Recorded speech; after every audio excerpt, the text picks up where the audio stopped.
Everybody, thank you for joining us here, and those of you joining us online. Tonight, the people leading our Pledge of Allegiance are coming from Central Elementary. They are Melody, Minnie, Bella, Kingsley, Aiden, and Jasmine. I will turn it over to our Pledge leaders. Go ahead and come forward.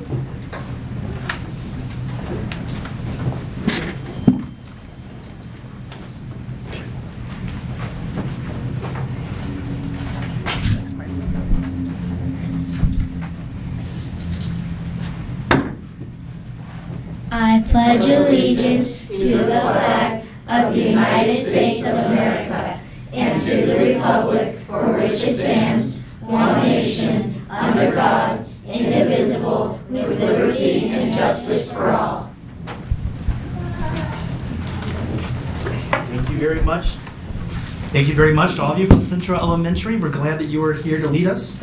Now, before we move to the agenda, board, we'll just restate that we have a vision, we have a strategic plan of what we want to aim to be by the year 2030. By the year 2030, the Francis Howell School District will be recognized as one of the top 5% high-performing districts in the state. The employer of choice for talented educators, leaders, and staff. Fiscally sound with a track record of smart long-term planning. known for graduating well-rounded students who are equipped with the skills and experiences they need to be successful in the world. Celebrated for the work we've done on culture, morale, and ensuring all members of our community feel safe and welcome. Trusted by families and the community to make good decisions and do what's best for students.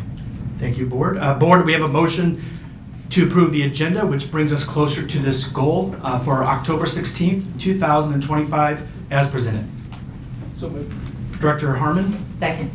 Vice President Greider. All those in favor say aye. Aye. Any opposed say no. Motion passes. Next, we have Mr. Delaney, our interim superintendent, who will address a recent event at Francis Howell High School and how our district is supporting students, staff, and community. Board and community, before we start this business meeting, I want to take just a few moments to talk about the recent incident involving racist and violent graffiti at Francis Howell High School. To begin, racism, hate, and violence have no place in our schools and in our school community and is not tolerated here in Francis Howell. The individual responsible for the graffiti has been terminated by the Board of Education, arrested by St. Charles County Police, and charged with a felony hate crime. The behavior of this individual does not reflect the values of Francis Howell, nor represent who we are as a community at large. I want to thank the Francis Howell administrative team, our school resource officer, Officer Bell, the Director of Safety and Security, Mr. Randy Jemerson, and multiple law enforcement officials who worked tirelessly to bring this case to a close. I also want to personally apologize to students and staff who witnessed the graffiti before it could be removed and acknowledge that hurt came across our district and our entire community. It is our firm belief that all students and staff deserve to feel safe and welcome in all of our schools. This work has been prioritized in our strategic plan, and we are committed to the necessary dialogue and problem solving that will help us create the communities we desire for all students and staff. Working in partnership with the district's Inspire team, we have organized focus groups for families impacted by those recent events, invited local leaders to the table for collaborative problem solving and communication, and are currently working with district leaders across the district to better understand the climate in each one of our schools. These listening sessions will help inform our work in regards to our strategic initiatives. I want to remind parents, students, and community members that the district offers mental health supports for all students. Licensed school counselors are available in every school building, and the district's Inspire team provides additional mental health support, staff training, and opportunities for parents to learn about a variety of mental health topics. Finally, I want to make sure everyone knows how to report concerns so that they can be thoroughly investigated. Harassment, bullying, and safety concerns can be anonymously reported using the online harassment and bullying reporting form. This form is linked on the homepage of the district website and on the Infinite Campus and Canvas student portals. For urgent safety concerns such as school threats, students and families are urged to contact the Courage to Report tip line. This system is staffed 24 hours a day, 7 days a week, and provides a confidential means to report school violence. Again, our focus, our goal is to create learning environments where 100% of our students and staff feel safe, welcome, and supported.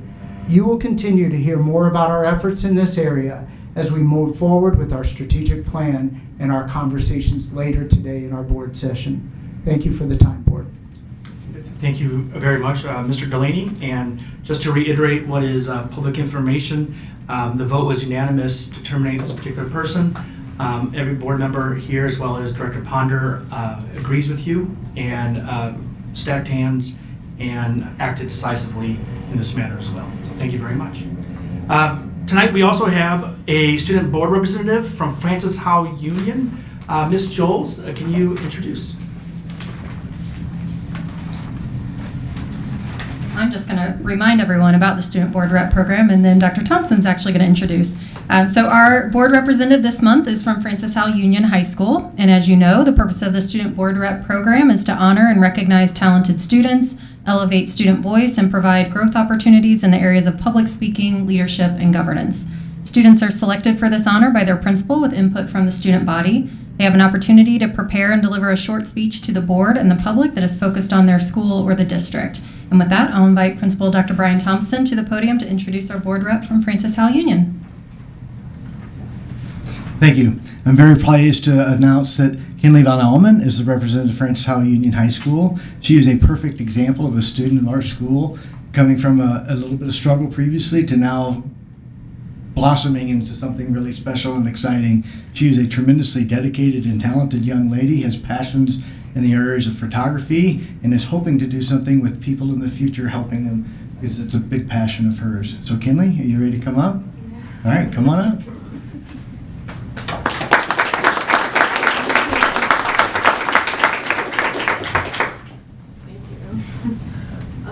Hello, my name is Kinley Van Allman, and I am a junior at Francis Howell Union High School. At my home school, I never really felt like I belonged anywhere. It was hard to be myself and even harder to communicate with people. I often found myself holding back, avoiding conversations and people, and wanting to stay in the background. When I came to Union, everything had changed. I found a place I can succeed here, a place where I have built meaningful relationships with both teachers and students for the first time. Sorry. I feel like I can be something and truly succeed. I don't feel the need to hide and not express my thoughts. Here at Union, it's different. I don't fear the judgment of others so much, and I'm so much more confident in myself at school. The smaller classes have made it easier for me, and I've had the chance to receive the assistance and encouragement I need. That support has given me confidence not only in school, but in myself and my work. Looking ahead, I want to find a career where I can help people in ways I wanted to be helped, before it's too late for them to realize there is a path for them. I want to be able to encourage others to show them that they are capable and to remind them that they matter. Last and certainly not least, I want to thank Dr. Brian Thompson and Ms. Leisha Ewing for showing me that there are people in schools that care. I wouldn't have had this chance without Dr. Thompson, and I wouldn't feel as comfortable as I do here without Ms. Ewing. They have helped me tremendously in such a short amount of time, and I can't thank them enough or be more excited for the time we have upcoming. Also, thank you, Officer Dan Schoonover, for coming to support me. Thank you.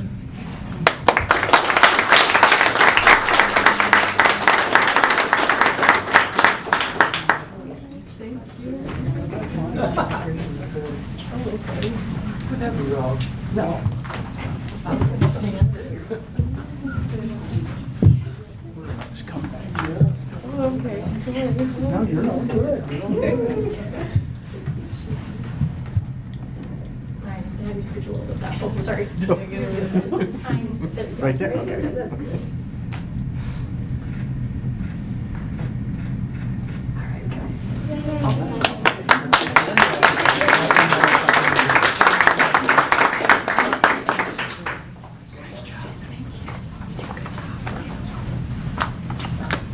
Welcome, Kimmy.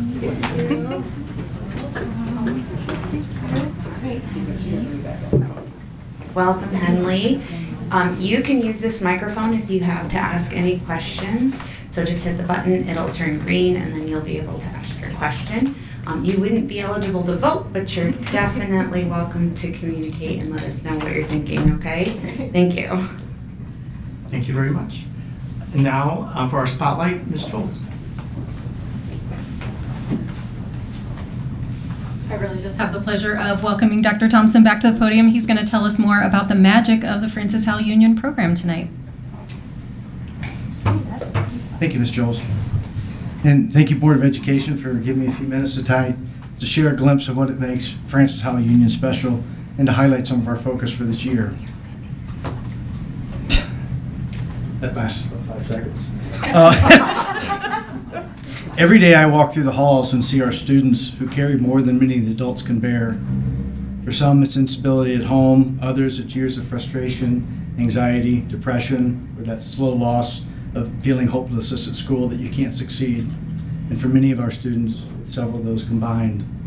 And yet they come. They come every day. They walk through our doors each morning with a quiet courage. They show up trying to try again. They believe that this time it can be different. And it takes that kind of strength that many adults will never truly understand. And then if you sat in our classrooms and listened to their stories, truly listened, I promise you nobody in this room would leave without a tear in their eyes. However, what makes Howell Union extraordinary isn't the stories of our students, but it's what happens next. Our staff, a team of veteran, dedicated, deeply compassionate educators, meet every student exactly where they are. They see the potential where others have only saw problems.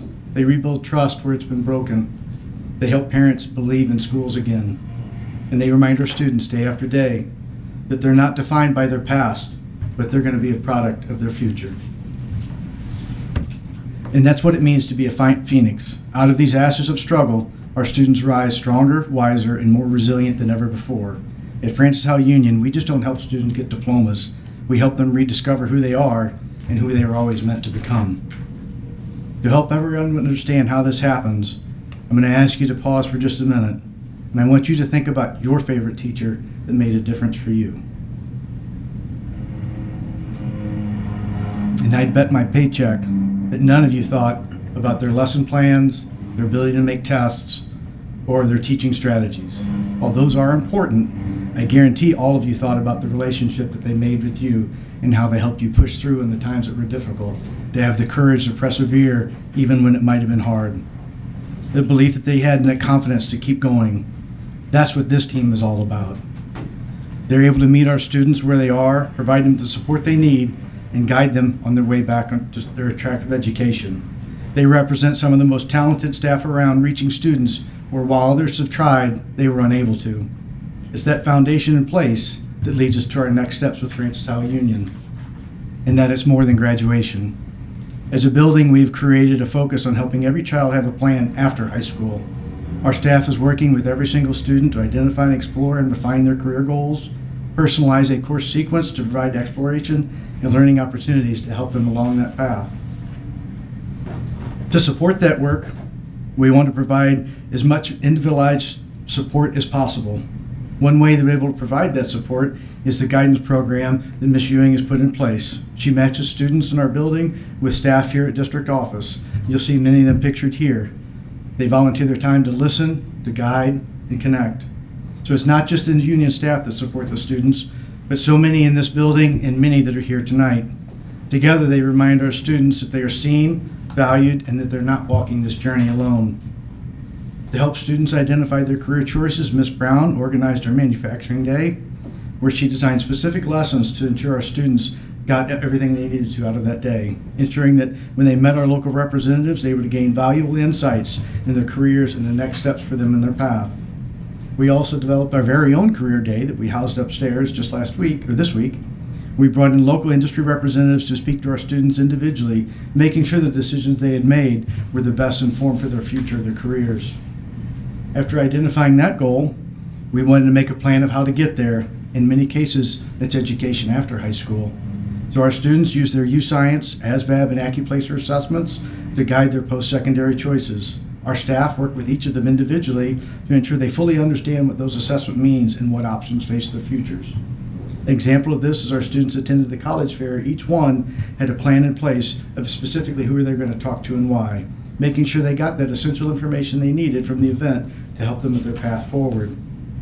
But we didn't stop there. One of the biggest barriers for kids who struggle for post-secondary options is funding. And we knew that helping our students identify their plan and goals wasn't enough if we couldn't get it for them. Francis Howell Union has not had an A+ graduate since the school started, and we're going to change that. This won't be an easy task, but our staff and students are working hard to ensure that our students will meet the GPA requirement, complete their tutoring hours, and be prepared for the algebra intercourse assessment, which will provide them with the opportunity to attend a community college or trade school free of tuition. You see pictured here Allison McKenzie, our first 2 students earning their 50 hours of tutoring with our adult life prep program that's housed on the 2nd floor. I want to thank all of you for continuing the great things that our students and community deserve, and appreciate the support that you have for our school and our program. Without that, none of this would be possible. And one final, more happy celebration, well, this was happy too, but the staff and students all really wanted to thank all of you, the board and Mr. Delaney for Officer Schoonover. He has been a tremendous addition to our school. Thank you.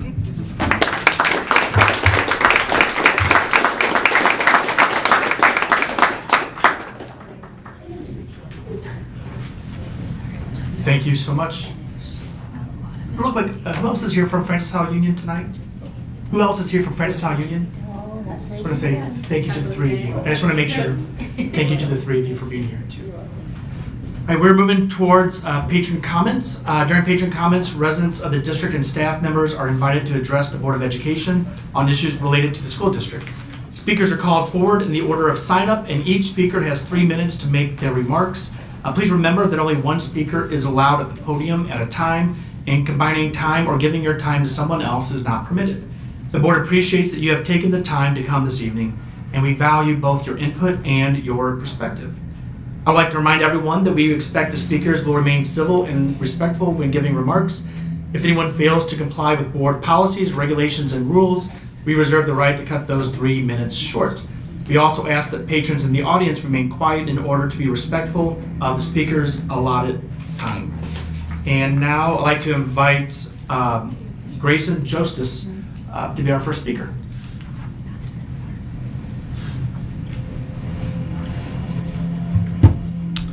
Good evening, my name is Grayson Justice, my pronouns is he and she, and I'm an alumni of Francis Howell Central, the class of 2013. So a lot has happened this month, so I'll just give you a few. First, this month is LGBTQ History Month, and today is Spirit Day, a day against bullying and discrimination towards our LGBTQ students, teachers, and staff. I still propose an elective course at a high school level about the community of people who made a difference in this country. Second, Francis Howell families and MAGA lawmakers are trying to bribe our students of this district for $1,000 to start a chapter of a group known as Turning Point USA. This school doesn't need a club to teach students how to be trolls both online and at school. We don't want it here, and we will not take bribes from groups like Turning Point USA. Third, yet again, we had another racist attack in our school district. This district had a long history of racism, and it's time to bring back the resolution of racism and discrimination back.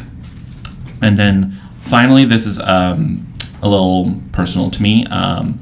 This summer, someone anonymously messaged me something from a request report, and it says, hold on, let me get this. I'd like to request the address of Mr. Grayson Justice Records when resigning for patron comments.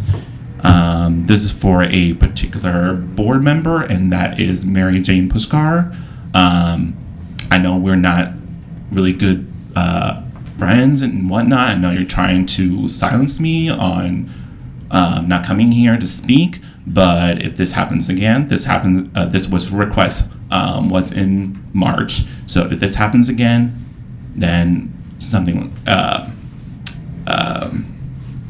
it shouldn't be happening. You shouldn't silence speakers like me. Thank you. Thank you for your time. Next, we have Carl Surrey.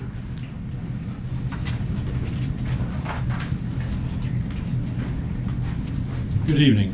Last month, Ms. Joles did a presentation on the strategic plan, and one of the first points was to take our MAP scores, and I believe it was for all students across all subjects, to go from 63 to 70%, which was a fairly large increase, and it kind of piqued my interest and got me thinking about how do you do that. And the first thing I think about is how can you increase the time that our teachers get to spend with their students one-on-one, all right? Two ways to do that. One is through the school calendar. First way is to eliminate AMI days and return to 169 days in person to maximize student-to-teacher engagement. Right now, we have a schedule that calls for 169 days, but if we have snow days, the first 5 days under a snow day is an AMI day, what I call another miserable idea. If one thing we should have learned from COVID, remote learning doesn't work. This district stayed in person and we benefited from it, but many districts across the country shut down and tried to do remote learning, and it didn't work. The reason we do this is because we can have 5 AMI days and still meet state minimums. Since when is simply meeting state minimums adequate for Francis Howell? I think our students deserve better than that. That's the first point, is school calendar. The second point, way to improve student-to-teacher engagement, was something I talked about 3 months ago, and that is improving attendance or reducing absenteeism for our teachers. And I spoke about that 3 months ago, and I sent an email several months ago, or several years ago rather, to the board. So hopefully that's underway. You know, if you think about snow days, if you just take 4 snow days and you can convert from, we have 5, but if you say 4 AMI days and 4 days, to reduce teacher absenteeism out of, I forget the numbers, were like 13 or 14 on average. So a conservative reduction, so you get 8 extra days. That's a 5% improvement in the number of days on an annual basis between teachers and students. I come from a manufacturing environment. If you told a manufacturing person they can get 5% productivity improvement with no cost, easy to implement, they'd be ecstatic. So the challenge for the board and the administration, I believe, is to focus on things that, 1, favorably impact the academic achievement of all students in our district. 2, they're easy to implement. And 3, they're no cost. Those are my ideas for the evening. Thank you. Thank you. Our third and final patron comment is from Bobby Southerly. Bobby Southerly. Okay. We are moving on to comments from FHEA. Is there a representative from FHEA here to present? No. Okay. We are moving to comments from FHSD.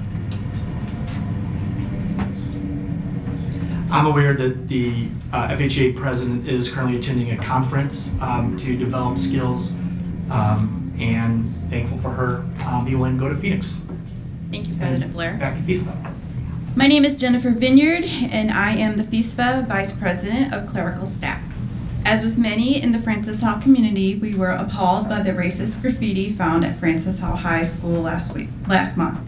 We appreciate the swift actions of the building and district teams in identifying the individual responsible and ensuring accountability. There is absolutely no place for hate in Francis Howell, and we encourage the Board of Education to reaffirm its commitment to equity and inclusion by revisiting the resolution against racism. With the federal government shutdown, reports last week indicated that the Department of Education had a reduction of force that severely impacted the offices that oversee Individuals with Disabilities Education Act and make sure the funds appropriated are sent to states to help students with disabilities succeed in school with the supports they require. Families of students with these disabilities are nervous for the future for their children. Teachers and staff, too, worry about future school years and the potential budget cuts that may lie ahead. Although IDEA is a federal law, Without sufficient monitoring, these funds might be diverted to purposes that don't directly benefit the students for whom they were intended. We encourage the Francis Howell community to contact their elected representatives and advocate for continued support and proper funding for our most vulnerable students, so every child has access to the education and resources they need to succeed. Finally, we extend our warmest wishes to all students and staff for a restful and enjoyable fall break next week. May you find opportunities to relax, recharge, and return with renewed energy for the remainder of the semester. For our year-round staff, as important projects continue across the district, we hope you can also find moments of rest. Thank you. Thank you. Board, we have a motion to approve the consent agenda for October 16th, 2025 as presented. So moved. Director Pushkar, second by Vice President Greider. All those in favor say aye. Aye. Any opposed say no. Motion passes. Board, we have a motion to approve the financial report as presented. So moved. Director Pushkar, second by Vice President Greider. The Deputy Superintendent of Finance and Operations, Dr. Amy St. John, will present. Good evening. Thank you, Board, for having this opportunity to share an update with finance and operations tonight. Our format, again, is similar to what you have seen before. We'll start with our first overview of where we set with the fund balance at 27.84%, consistent with what you've seen in the prior month. And this month, again, we do not have a budget amendment or transfer to share with you. We do expect that to be in next month's report, as we have received, we believe, our final allocations for many of the programs that get updated in the fall. This is a similar format to what I shared last month, and again, just to remind you what some of the variables are that are in the projections as we look forward. So to guide your eye, the green column is the current year that we are living, and so this is where you draw that 27.84% fund balance at the bottom of that column. And you can see the columns to the right of that are the projections for the years 26, 27 through 28, 29. And then I draw out in the table to the right the assumptions that are being made in those projections so that you can see where that would take the fund balance. As you know, those are both conservatively held through the revenues, so revenues could come in a bit higher, and conservative for the estimates that we have there for instance, the increase to salaries. It's showing an overall 3%. And that would include the 1% that we do expect from House Bill 727. In addition to that, it's showing the benefits increasing each year by 8%, and we do know that historically that has been a little bit higher, so we are running the projections on that each month as we're talking about that in the employee insurance meeting. This is just another way of looking at it so that you can see it. And again, not to show doom and gloom, but rather just to show with those assumptions what that would look like as it would trail off to that 15%, which would then still meet the board policy for fund balance. The bond financials are brought to you this month, as last month Saloom Sutzer was able to share with you what phase 2 was going to look like to finalize those dollars in the bond funds, and the phase 2 would include those HVAC projects at 6 more locations. And to draw your eye to the bottom right-hand corner, kind of midway through there, talking about that available balance, that's after those items have been started. So those are pulled out and said this is what we've earmarked those for. And those remaining dollars, you might remember we've talked about that we'll have to pay an arbitrage payment, which is a little unusual, may not have happened in any time that you've been in the school finance world. It happens when the bond funds earn a greater percentage than what the bonds were earning, and so that's money that we will have to pay back. So that's currently estimated at $1.8 million, and that remaining balance will go towards that. This is our self-insurance fund financials, and again, this is so that you're seeing them year over year so that you have a comparison. Total expenditures July through September for this current year are at $9.4 million. And the revenues are only coming in at $6.4 million. And so that's something that we're really paying attention to in the employee insurance meeting each month, so that we're staying aware of some of those high claimants that are coming through that we're paying at a much higher rate than what we have seen in the past. It's trailing or trending much the same as what last year looked like. There haven't been many updates in this area. My next slide, I'll talk a little bit more about Senate Bill 3, but again, this is just a reminder each month. This is something that we're watching on a weekly basis. We are not back in session yet with the legislature, but as we know, these two items happen outside of that cycle, and so just again, paying attention to that through both St. Charles County as well as the state overall, making sure that we're staying in tune with any legislative changes. The one update did happen on September the 26th with Senate Bill 3. There was a lawsuit filed in Cole County, and you can see the plaintiffs that included. There were some named school districts, some that are in our area, and then some down in Southwest Missouri and Southeast Missouri, as well as a fire protection district. The claim is, as we talked about before, is that we're all hoping that it will be determined to be unconstitutional for them to be able to institute the Senate Bill 3. As it stands, all of the districts, all of the counties would benefit if this were to come to fruition, but at this moment, we still believe that it will be on the ballot in April. These slides are similar with updated green column and then the projection out, but again, the assumptions that we're making is if Senate Bill 3 were to come to pass, that would be a negative $4 million in the first year, a negative $8 million in the next year, and then the following year would be a negative $10 million to our school budget. You can see with the yellow arrow at the bottom that does impact us, bringing us down to a 7.41% fund balance in that third year. This layers on that House Joint Resolution of the elimination of personal property tax. Should that come to pass, that would be a negative $20 million in 1 year. So that's would be in effect for the year of 28-29, and that also, again, has a negative impact. And again, this is not to scare, it's really to keep you informed and to stay alert to these types of changes. These are just projections and pro formas, but I think it's important for us not to have our head in the sand as to the changes that are occurring, and the much conversation is happening in the area of property tax and personal property and that, and so we just want to make sure that we're staying in tune with that. October has been a very, very busy, fun month. I will share much of this in the strategic plan update as well, but again, that phase 2 of the bond projects has been announced, the facilities master plan, the safety updates were part of tonight's financials and the visitor management system moving forward. We're very excited about that.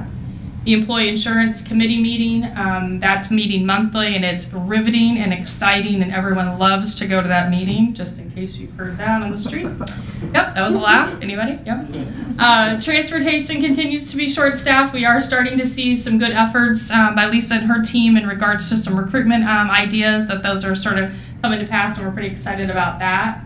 Nutrition services does still struggle a little bit, but we are excited that they're at about a 90% staff rate.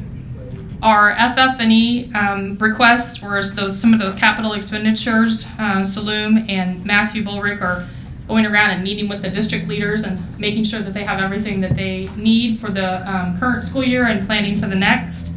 And then Scott and his team will be working very hard this fall break, not much of a break, and they will be doing a final inventory for helping to build that 5-year plan that we will be bringing to you at the February board meeting. And a look ahead is just to continue to develop the budget amendment, as I mentioned there, getting all those final figures as the June 30 ends and finalizes, and our normal audit cycle is wrapping up, and then getting the first of year numbers. We like to get an update to you all in the current year budget, as well as starting to talk about what's going on. It's funny that it's only October and we're already talking about the next school year and the things that are on the horizon. We are final, as much as I know, with the state audit that we've gone through. I believe I've sent the final pieces for that just today with just a few more artifacts and pieces that they were seeking. It's been a very pleasant experience. A very nice gentleman that I get to work with, so that's been a good thing. And then there's a construction report that you'll see in today's board meeting as well, and many of those projects are coming to wrap up at this time. We're very excited about. So with that, if you have any questions, I'll be happy to answer. Board, any questions or comments? Just to reiterate, Senate Bill 3, the effect is that it freezes the assessed value of property taxes on September 2024, and we would then have our largest source of revenue frozen while costs increase. So whether it's cost for insurance or gas for the buses, all that stuff would increase. So that's why you're sharing this idea of a growing gap between revenue and cost. Is that? That is an accurate statement. About 72% of our budget is based upon local revenue. So when there's a change that would be made to that legislatively, it would be devastating to our district like us. It would be something that we would have to have ongoing conversations as to priorities and things that we would have to look at in the budget. So I want to make sure that we're staying in tune with any of those legislative changes. Right. And so for the community to pay attention, that it's currently on the April ballot. There's some potential lawsuit that's being filed that might be heard, might change Stop that. it. But for right now, the community should be aware that this Senate Bill 3 is currently on the ballot, impacts schools, ambulances, ambulance districts, fire, library. and library, and all that. As well as the DDRB. The DDRB stands for the Disability Developmental Disability Board. Thank you. Okay. Thank you for that clarification. Anything else? Okay, board, all those in favor say aye. Aye. Any opposed say no. Motion passes. Board, we have a motion to approve the purchases as presented. So moved. Director Puskar, Second. Vice President Greider with a second. Any conversation? Can you help me? Which purchases are we talking about in particular? Just everything that's listed under the consent agenda, under the action items individual. Okay.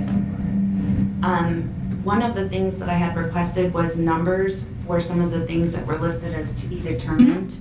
Did we get those numbers? They so some of them are ongoing, so the PO number has not been created, and that's all that's missing. It's just that PO number. So many of those will happen ongoing. They're a monthly occurrence, and so Julie Walsh indicated that that's something that would be created at a different time. Was not available before the meeting.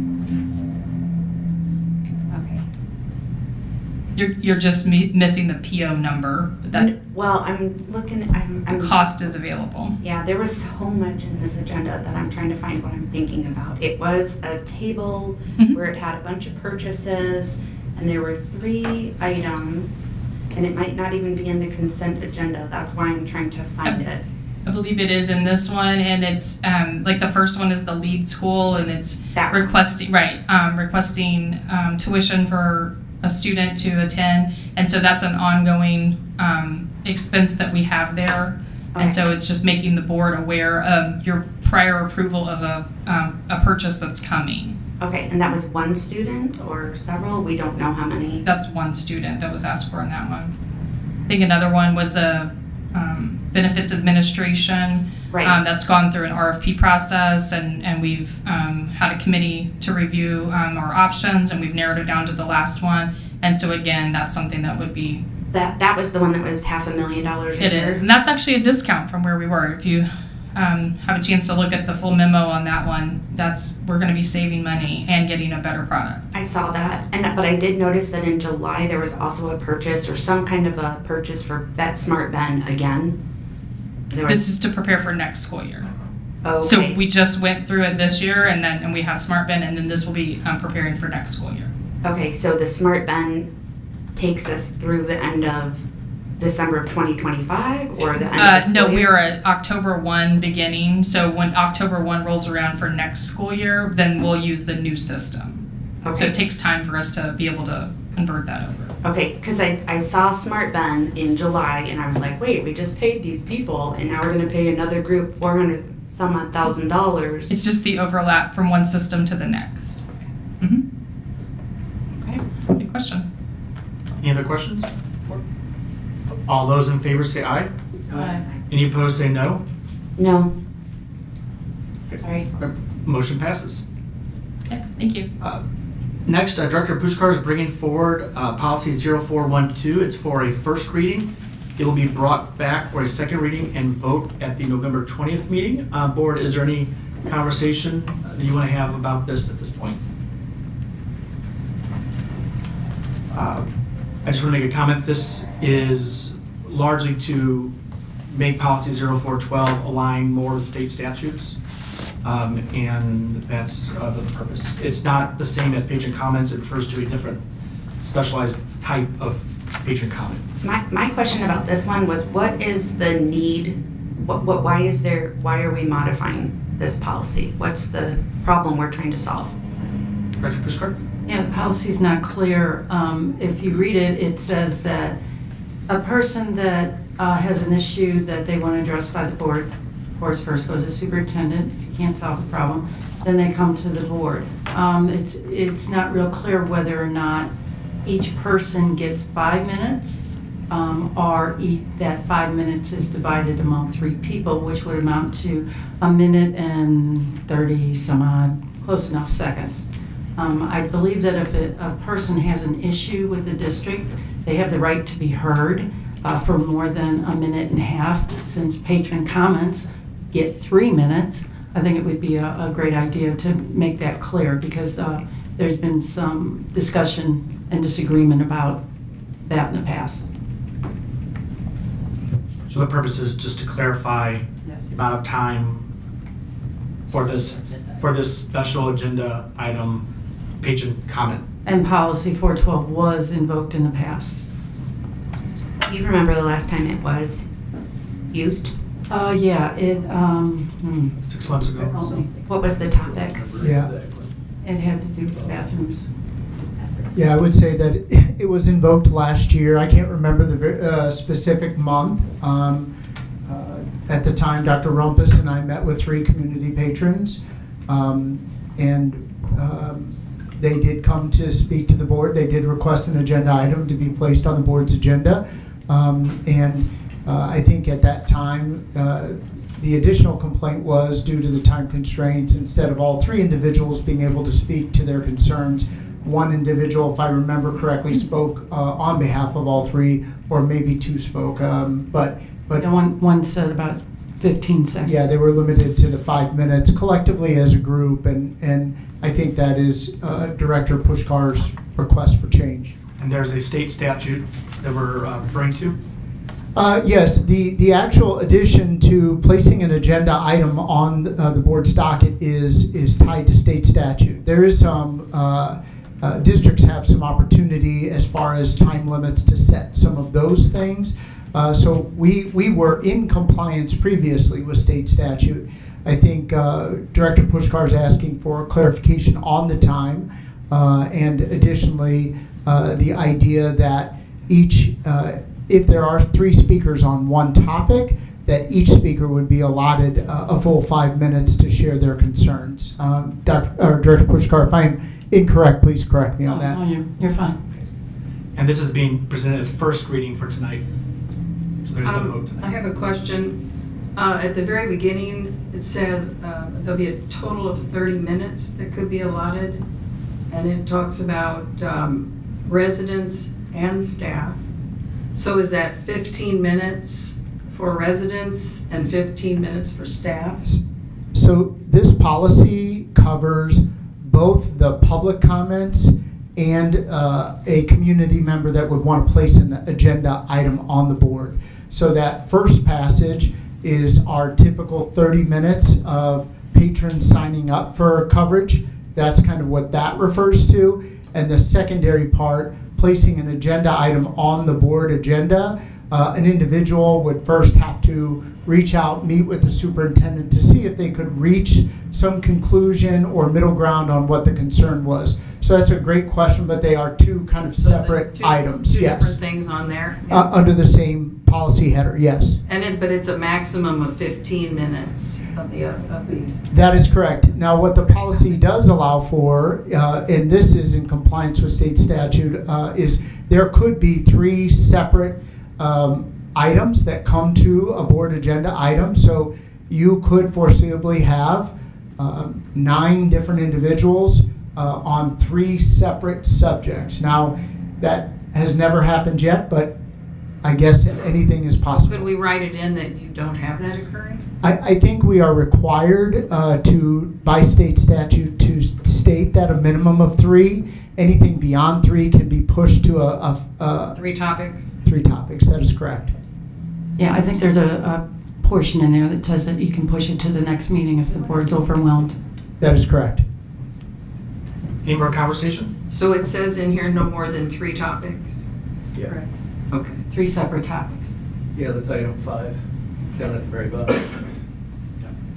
I think having some name that distinguishes this kind of agenda item from regular patron comments would be helpful. I don't know what that language is, but that way it's not as confusing. But it doesn't even change the policy, it just means how we talk about it. Yeah, so this does not change patron comments at all. It just means this specialized version of like a super patron comment has to have a certain process. That definitely cannot be the answer we come out with. But that would be helpful to distinguish. Any other comments? Does it say patron comments up at the top? Well, they're resident-initiated agenda items. No, I mean, maybe if we put patron comments, we could discern which was which. And we can present that whether it's the policy or anybody else, just for friendly editorial for clarification. Okay. All right, that was for first read. Now we have other policy and regulations for first reading. These will also be brought back for a second reading and vote at the November 20th Board of Education meeting. So everybody just want to check those out. I don't know if you want to make any comments around that list. Seeing nothing, we'll go on. Board, we have a motion to approve the policies and regulations as presented. This is item 12A. We have a motion by Director Pushkar, second by Director Harmon. Any conversation? Just a reminder to the public, a lot of these are just mandated ways to be up to date. And so all those in favor say aye. Aye. Aye. Any opposed say no. The motion passes.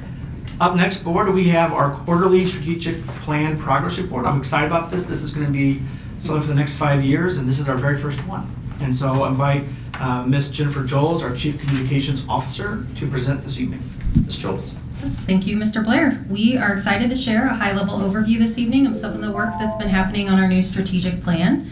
I'm going to review the planning timeline and some of the foundational plan components before turning it over to my friends, the pillar leaders who are here. They're going to actually present their section tonight. They are going to highlight progress they've made in each area of the strategic plan and give you a peek at the work ahead over the next quarter before we come back to you in January or February. And then I'll just ask that you hold questions till the end. We'll let them all present, and then we're happy to answer some questions for you. Here is a reminder of the planning timeline, just to take you back a little bit. We kicked off the planning process about 20 months ago in January 2024. That spring, we held a series of community roundtables, focus groups, and surveys to better understand the district's strengths and opportunities. And then last fall, a strategic planning team came together to develop goals and key performance indicators.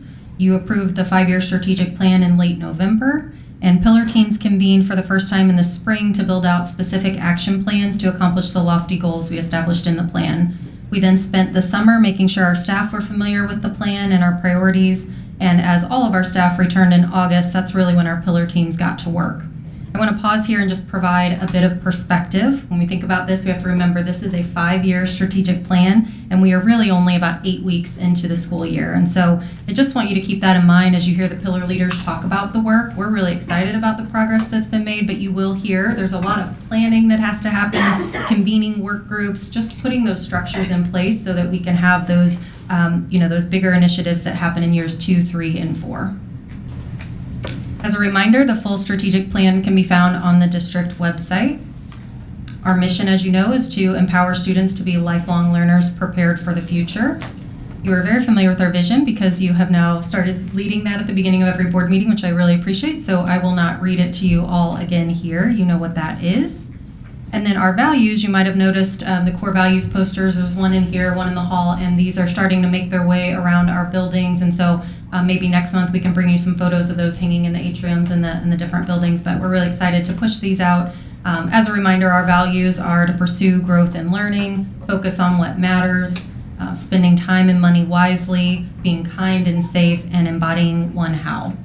And so with that, I'm going to turn it over to our first pillar leader, Mr. Glenn I see he typed in Mr. Glenn Allen Hancock Jr. He edited my notes for his full name. He's going to talk a little bit about his team's work over the last 8 weeks and what's ahead. And then when he's finished, well, Lisa's already close. Well, then Pillar 2 leader will come forward and so on. Mr. Glenn Allen Hancock Jr. Very funny. I had to read my notes before I get up there. No worries. Hopefully, you didn't edit mine. Good evening. I'm excited to provide you with an update related to our teaching and learning pillar of our strategic plan. Tonight, we'll provide a brief overview of some accomplishments in our focus areas as well as work we plan to begin in the near future. Our overall KPI, as I was mentioned earlier, is for Pillar 1 to be in the top 5% of all K-12 public schools as measured by DESE's annual performance report, or also referred to as the APR. Just this past week, DESE did announce, our Department of Elementary and Secondary Education, just announced that they'll be releasing the 2025 APR scores to districts in the next few weeks. So here sometime in November, we should be able to provide an update to the Board of Education and where we are in relation to that overall KPI 5%. Pillar 1 in our pillar includes 3 key areas to help support learning for all students.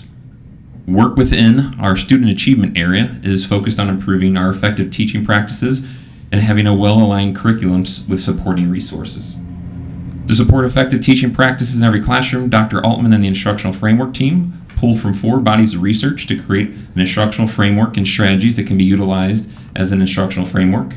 This year, secondary schools and early childhood are receiving professional learning around the framework and beginning to utilize it.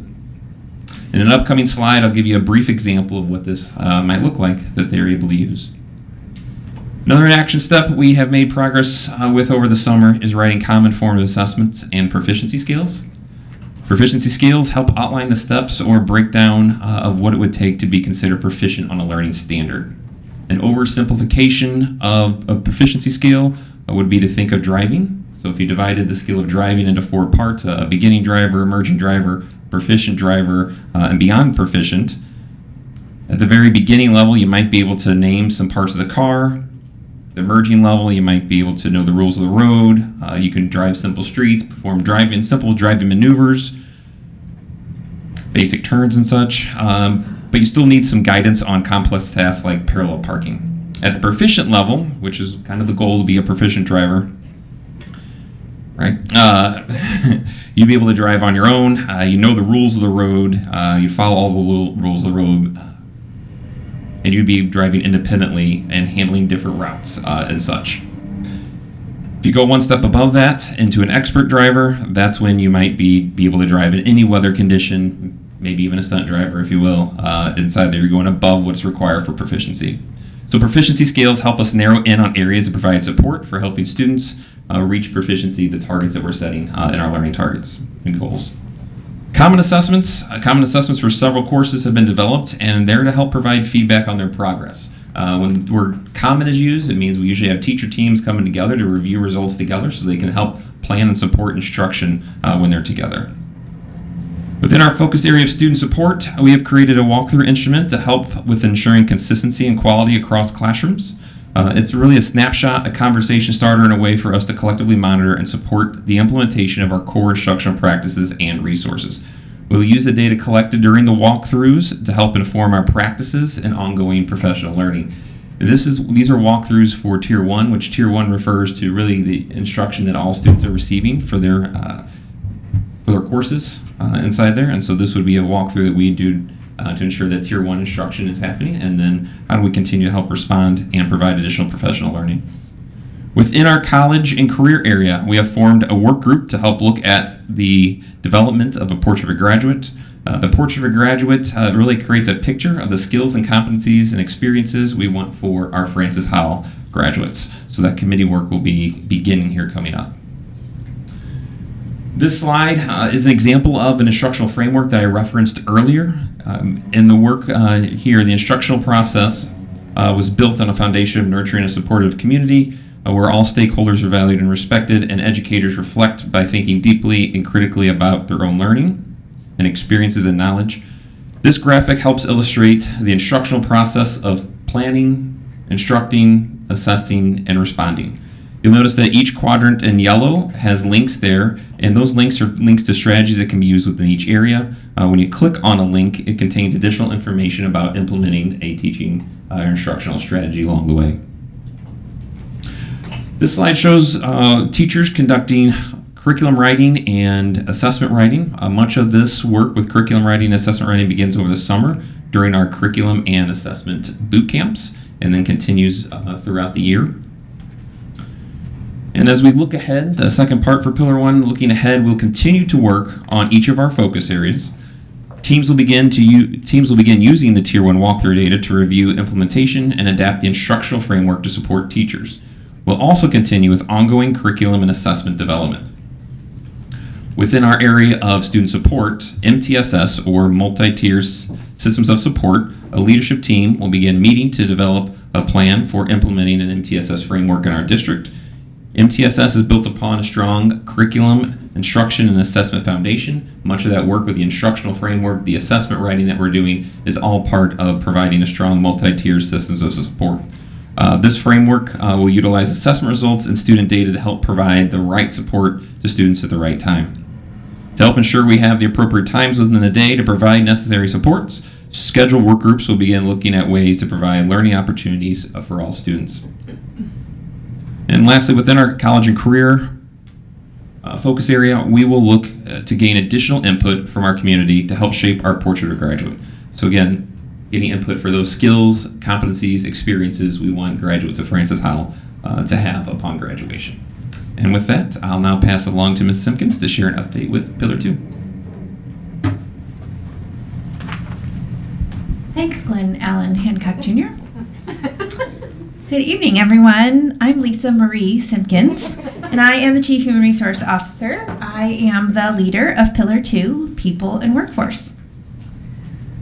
We have three main areas of focus: workforce planning, staff retention, and staff recruitment, as we work to ensure that the Francis Howell School District is a destination district and the employer of choice in our region.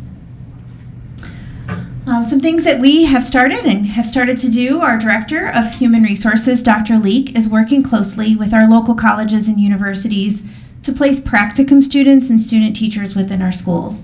That has been something that we've done for a long time, but really being intentional about that and developing relationships with these students, setting them up for success and really getting them connected to Francis Howell early will encourage them to apply in Francis Howell when they graduate and get certified and stay here as teachers in Francis Howell. We have a focus on employee satisfaction to support our recruitment and retention efforts.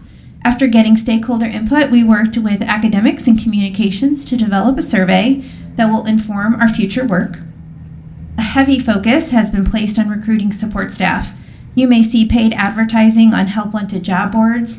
You'll see some billboards showing up here throughout our area soon, and a school bus that has been moved throughout the area with a Help Wanted sign. We currently have 93% of our support staff positions filled, so we're working diligently to make sure those positions that support our teachers and our students are filled. We are close to completing annual staffing visits with each district leader to inform how we will use our staffing resources for the 26-27 school year. And in addition to our monthly chief and FHEA meetings, where we problem solve as a group those larger district issues, the FHE president and their lead negotiator and I are meeting monthly. We're collaborating, problem solving some more individualized building issues, planning together, and really supporting district working conditions for all staff. And finally, administration and FHEA have worked collaboratively to develop a draft of the 27-28 teacher calendar, that student school calendar, to work together to do that as well. So what's next? As we work to develop next year's staffing plan, we are taking time to really analyze our current staffing process This will help us determine next steps regarding that third-party analysis that you'll see in our strategic plan. It's important to us that when we do that work, we'll have the resources to respond to whatever data might come from that analysis in a timely manner. The workplace culture survey will be sent to staff in early November. The information and results will inform our next steps and the work that needs to be completed to support retention and employee. So basically that employee satisfaction survey. Administration will present the first part of the 26-27 staffing plan to the board in December and seek approval in January. Any requests for additional positions will be held until the budget is finalized, and if necessary, that will be presented to the board in June. And while we have completed a draft of that teacher work calendar for the 27-28 school year, we'll pause bringing this to the board until we get further into negotiations. We know that changes to that calendar can be frustrating for our families, and we want to be sure that there aren't any other changes that might come to that calendar before we bring a solid draft to you and the community. And finally, we are really looking forward to continued monthly planning meetings and the opportunity to collaborate with FHEA during negotiations, which starts in November, to improve our staff working conditions. FHSD and Teamster negotiations will also soon be scheduled. And now I'm going to turn it over to Dr. St. John because she's going to share updates for Pillar 3, Finance and Operations. Thank you. I didn't know your middle name. I'm sorry. Hello again, Amy Lynn St. John at your service. I'm very excited to share with you the update for Pillar 3 progress. Finance and operations, the most exciting pillar, don't tell the others. The three focus areas for this pillar are resource allocation, process improvement, and service and compliance. What we have done. Julie Walsh, the Director of Finance, and I have had an opportunity to start the work, and we're meeting with building principals and department leaders and champion the work of resource allocation. So understanding where their budget is currently and any anticipated needs that they will have moving into next year. In addition to that, we have had 2 employee insurance meetings. We do plan to have those each month, as I mentioned earlier, to monitor the health care cost as they are rising. Collaborating with stakeholder groups to finalize the process for improvement on the work of the facility master plan. We will develop the priority list of the areas to conduct the utilization and efficiency studies. You'll hear the first of those tonight with Dr. Vanderpool regarding the early childhood education. And our goal there is to bring the various programs to you by definition, by cost, and comparison measures. Each month, I've had an opportunity to sit with the FHEA leadership and review the finance packet prior to a board meeting to go line by line and page by page so that their comfort level is and all questions are answered in advance. And I plan to continue that each month. And finally, Jen Joles, myself, and 60 plus citizens gathered in this room, and it was so much fun. And we had the citizens in our school reunion focused on finance, and we do plan to continue that work as well. Here's a very exciting picture. Please notice the smiling faces, the clapping hands, the cheers. It really was a lot of fun. I know I'm being silly, but it truly was. What's next for Pillar 3? We do continue to monitor that legislation. As I mentioned there earlier, we have the 2 that are extremely important in front of us, but we know there will be more to come. It's definitely something that will be on the horizon. We will continue to organize additional finance education sessions with the public.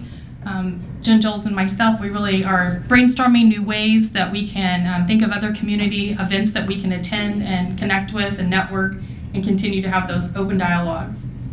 We will finalize the long-range demographic study and the facility master plan. As you know, last month we had the first pass at that report.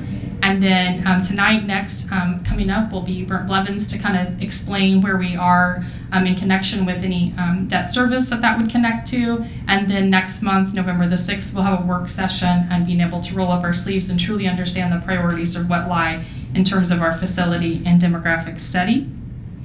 We will also continue meeting with our leaders and departments to review any resource allocations. We will begin to develop standard operating procedures and perpetual calendars for each department. We know that some of those exist throughout the school district, but we want to make sure that we're standardizing that and being able to access it for the prosperity of all of the systems that are in place. And then finally, continue comprehensive analysis of revenue and expenditures and collaborating with our district leaders and ensuring that we have the right priorities set for that. With that, I will turn it over to Dr. Vanderpool. I don't know your middle name. Just means Kurt, by the way. There'll be a quiz later. Good evening. I'm excited to update you on our Pillar 4 work. This pillar is broken into 3 essential interconnected areas: culture, climate, and communication, physical security, and data privacy and protection. A comprehensive approach helps build an environment that is safe, structured, and supported. The long-term work involves building sustainable systems, and tonight we'll review our starting points in each of the 3 areas. In physical safety, we've seen rapid growth. We hired a director of safety and security and 3 security officers. We completed safety walkthroughs at all our school buildings and added a school resource officer at Francis Howell Union and Warren, and incorporated the new Senate Bill 68 requirements into our plans. We also conducted safety training for administrators and threat assessment teams. For culture, climate, and communication, we completed the initial draft of our Safe Schools curriculum. Following a recent graffiti incident, we engaged our Inspire team to support the community, invited local leaders for collaborative problem solving, and relaunched the after-school superintendent chants for staff. And finally, in data privacy and protection, we successfully completed the multi-factor authentication rollout for staff, which significantly enhances the security of our district digital environment. And now what's next? And we have a lot going on. So looking ahead for the next quarter, we have several critical initiatives. In physical safety, we're implementing the Raptor Visitor Management System, which will screen all visitors to ensure uniformity and safety across our buildings. We plan to hire additional security officer and SROs, with a recommendation for an SRO at Harvest Ridge coming to the board tonight. We also will establish a district safety and security advisory group and continue to ensure compliance with Senate Bill 68. For culture, climate, and communication, we'll present the Safe Schools curriculum to the board for review and approval. We'll also expand safety questions on the student survey to gather better insight. To facilitate better listening, we're scheduling focus groups for parents of African American students at Francis Howell High School to share their experiences, with the possibility of expanding these conversations to other groups later. We'll enhance staff training on incident response, and you'll start seeing our core values posters hanging in schools across the district in the next couple of weeks. Finally, our communications department is launching a new initiative, the PTO President's Forum. The first gathering is next month, designed for PTO leaders to share best practices and for district leaders to gather direct feedback from these highly engaged volunteers. In data privacy and protection, our next step is to eliminate vulnerable operating systems, specifically transitioning from Windows 10 to Windows 11.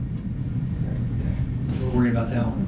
And he's sitting right next to me. All right, I just want to thank everyone for allowing us to share our updates tonight. And now Mr. Delaney says he'll take anyone's questions. Yeah.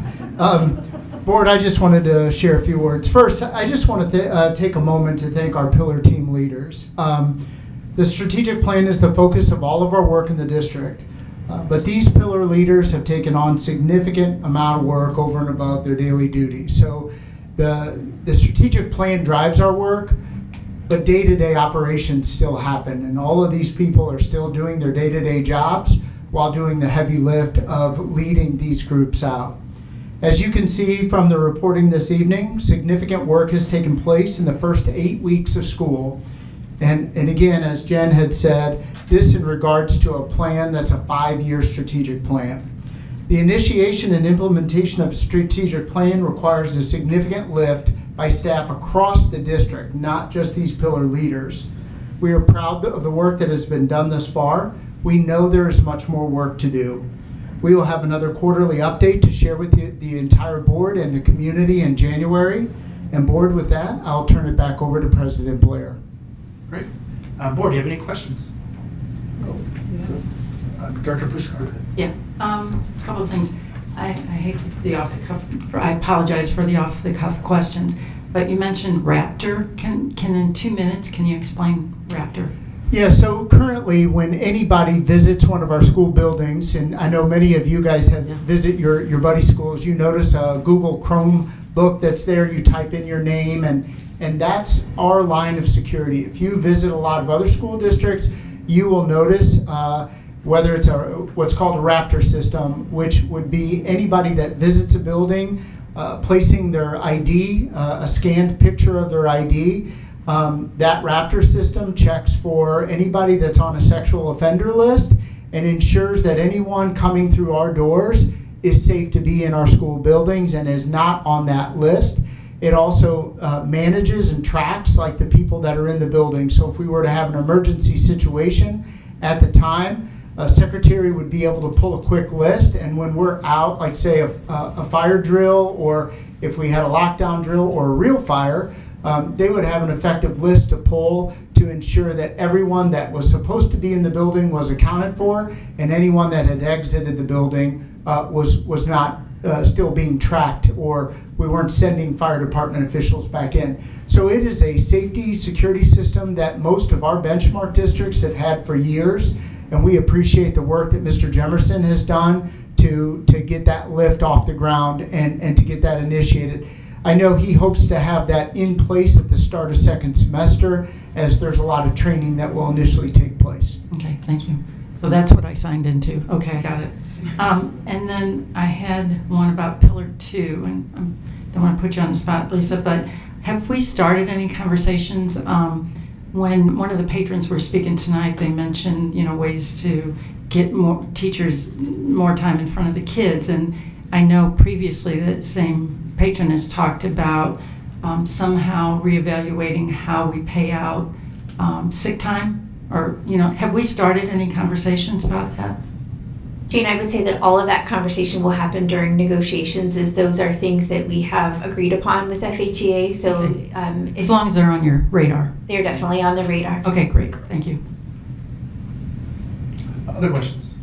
I just wanted to give Kinley an opportunity too. I don't know if she had any questions. It's always awkward to be like, hey, this affects you. This whole. Everybody, let's all look at Kinley. Now it's awkward.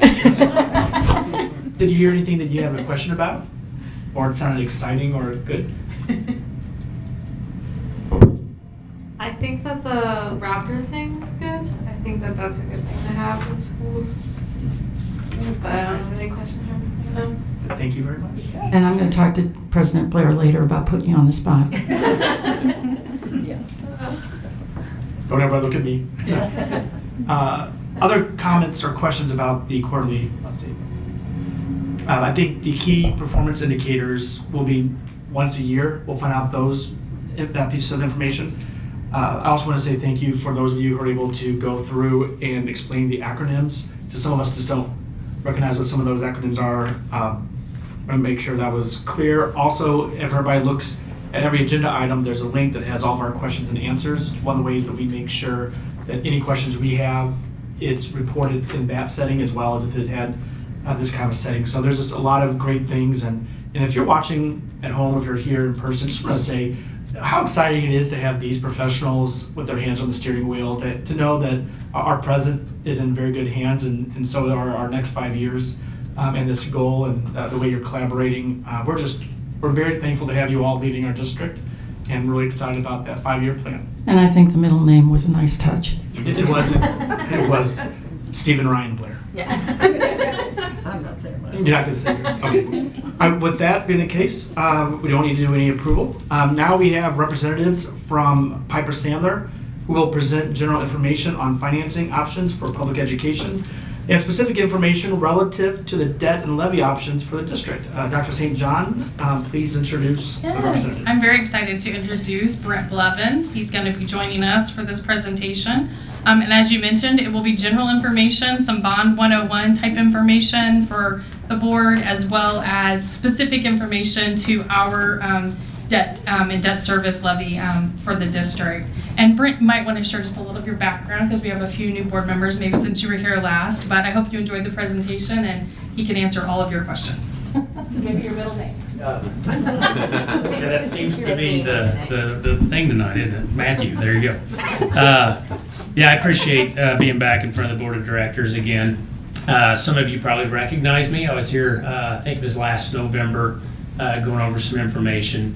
A lot of that's going to be a little bit redundant tonight, but as Dr. St. John mentioned, we have some new board members here, and so I think it is pertinent information to look at, go over again.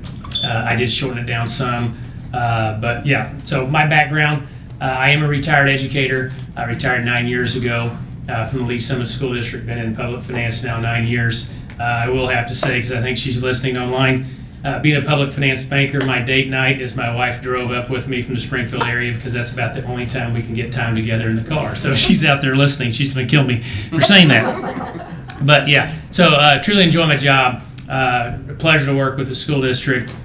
Spend a little time here going over kind of some options and opportunities. So what my job is to come in and really educate the board, right? What are your options? Lay out some plans. We like transparency. We want you to understand kind of what your district can do.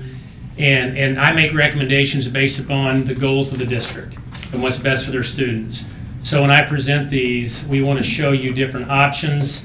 The board will come back and let us know kind of what they think their best plan is, and we build a finance plan for you all that fits that.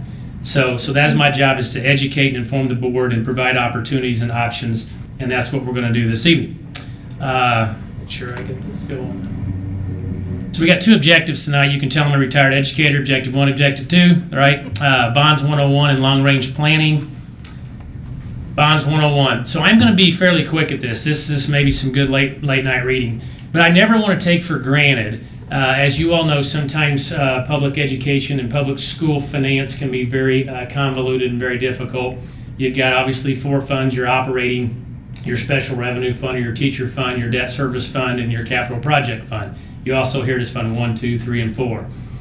So tonight what we're going to talk about is specifically your Fund 3, your dedicated levy and your debt service fund. That is what I call the bricks and mortar fund. The other funds are what I call, especially your operating and teacher fund, I call the kid fund. So we're going to specifically talk about your debt service fund and your Fund 3 and what that looks like. So what are the projects that can be done with your debt service fund? I will say this: one of the things about your debt service fund, it has a dedicated levy to pay off your existing bonds and future bonds as well. It's to renovate, repair, improve, furnish, construct, all the things that you do, again, for the bricks and mortar. You can purchase equipment, fixtures and furnishings, technology, infrastructure, all the different things. So those bond issues and those projects that you do, sometimes you construct new buildings and you need those new buildings, or you do major renovations on existing buildings, and those are important. But there's a lot of projects that can be done with bond money, such as asphalt, HVAC, roofing, flooring, those type of things that, as you know, in a district that has probably over 3 million square foot under roof, hundreds of acres of playgrounds, asphalt, roofing, outdoor facilities that you have to manage and take care of, just like we do our homes, it's hard to take care of all those projects out of your Fund 4, your capital project fund. So to utilize some of those bricks and mortar fund to get some of those projects done are important and can be utilized with your debt service proceeds. Every dollar that you can spend out of that ad valorem tax in your debt service fund is a dollar you can save in your capital project fund. As you know, those capital project revenues come from your operating dollars. So it goes back to the kid dollars, back into the classroom. Authorization. So you do know you have elections in February, April, August, and November. All April elections are 4/7. That's why you typically see most school ballots in the April elections. Also, as you know, schools are much more empty in the summers, where you can get projects done. When you get those April elections passed, you can get a lot of projects done throughout the summer months. There's a 4/7 Missouri majority in April. August and November on even number it's 4/7, but on odd they're 2/3 on the August and November dates. Bonding capacity. So Missouri's fairly stringent in regards to how much bonding capacity districts can have. So you have 2 types of bonding capacity. One I call affordability capacity. It's what the district can afford with your debt service levy. And the second one is your constitutional bonding capacity, which is 15% of your total assessed value. So you cannot be in debt more than 15% of your assessed value. So for the Francis Howell School District, that 15% of where you currently stand, including your outstanding debt, is $395 million. So obviously, your constitutional capacity is much higher than what we call your affordability capacities. So you're in debt much less, or way below that 15% capacity that you would have constitutional. Methods of sale, again, bonds are a debt instrument, as you know. In Missouri, we're limited to 20 years, so most of your bond issues go out 20 years. We sell these in $5,000 increments to the lowest bidder. In other words, those investors want to pay the highest price for the lowest yields. Most of our investors are what we call institutional investors. And the reason being, in a district with a great credit rating like Francis Howell School District, you're going to get very, very low yields, very low interest rates, probably in the mid threes if we were to go out in the market right now. Why that is you're very highly rated, you're very secure bonds, and so for retail investors, for individuals to go out and buy your bonds, unless they're supporting your school district, you're probably not going to go buy a 20-year bond at a 3.30, right? That's when you can probably put it in your local bank at over 4% and be liquid. So we have a lot of institutional investors that don't care as much about yield. They care about somewhere safe to put their dollars. So that's why school districts with those high ratings receive such low interest rates. Obviously, like we mentioned, local property tax revenue, it's a dedicated levy just to pay those off for your Fund 3. And we talk about an ad valorem tax. So in your no tax rate increase bond issues, it cannot state that you will keep your debt service levy where it's at. So the Constitution requires you to set your debt service levy wherever you have to pay those bonds back.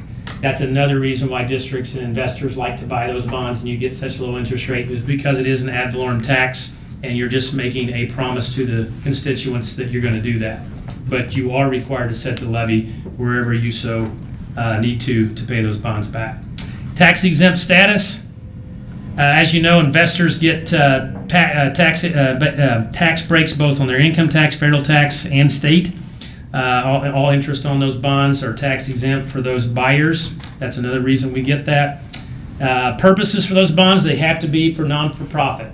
So if you are to go build a building, let's say, we have done that in some districts where they share that space, they build it, and then they rent spaces out to certain different companies. Those actually have to be taxable bonds because they're not used, they cannot be used for tax exempt purposes for-profit facilities, including for the school district. The school district cannot use their buildings for-profit. There's an actual percentage of that, but basically saying for-profits cannot be utilized for tax exempt bonds. And then you use bond counsel. Anytime we do any type of bond issuance, we involve your special tax counsel, bond counsel, to ensure that you keep your tax exempt status, because that's very important. So that is quickly over Bonds 101. I just, again, never want to make assumptions that board members know exactly what we're talking about, so I want to give an update on that. Again, you can go through that. If you have any questions, feel free to relay that back to your administration. I'd be happy to answer those for you. But what we're really here to talk about is where you're at and future options for the board. And I will hesitate for a second. Is there any questions on Bonds 101 before we jump into the numbers? Very good.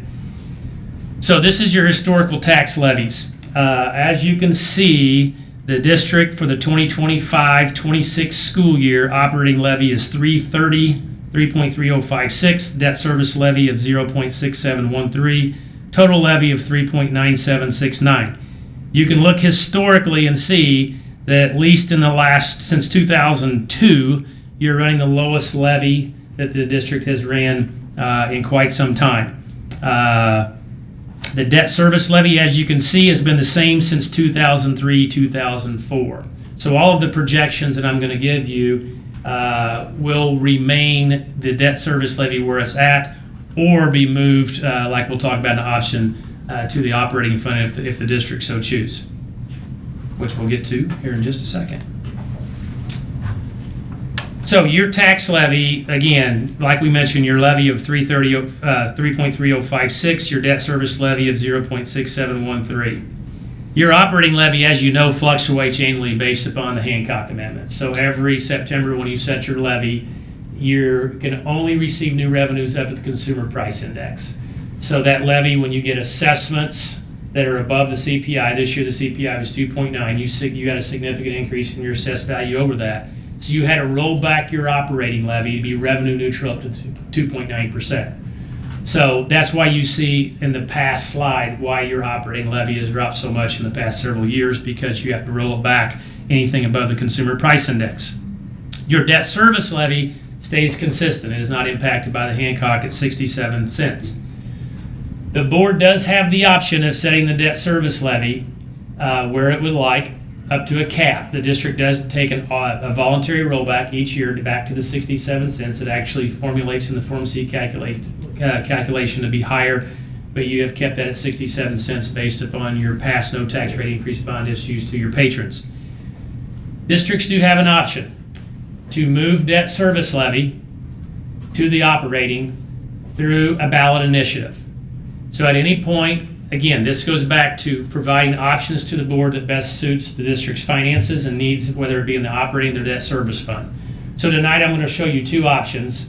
One of those options is what can the board do in future no tax rate increase bond issues with the 67 cent levy.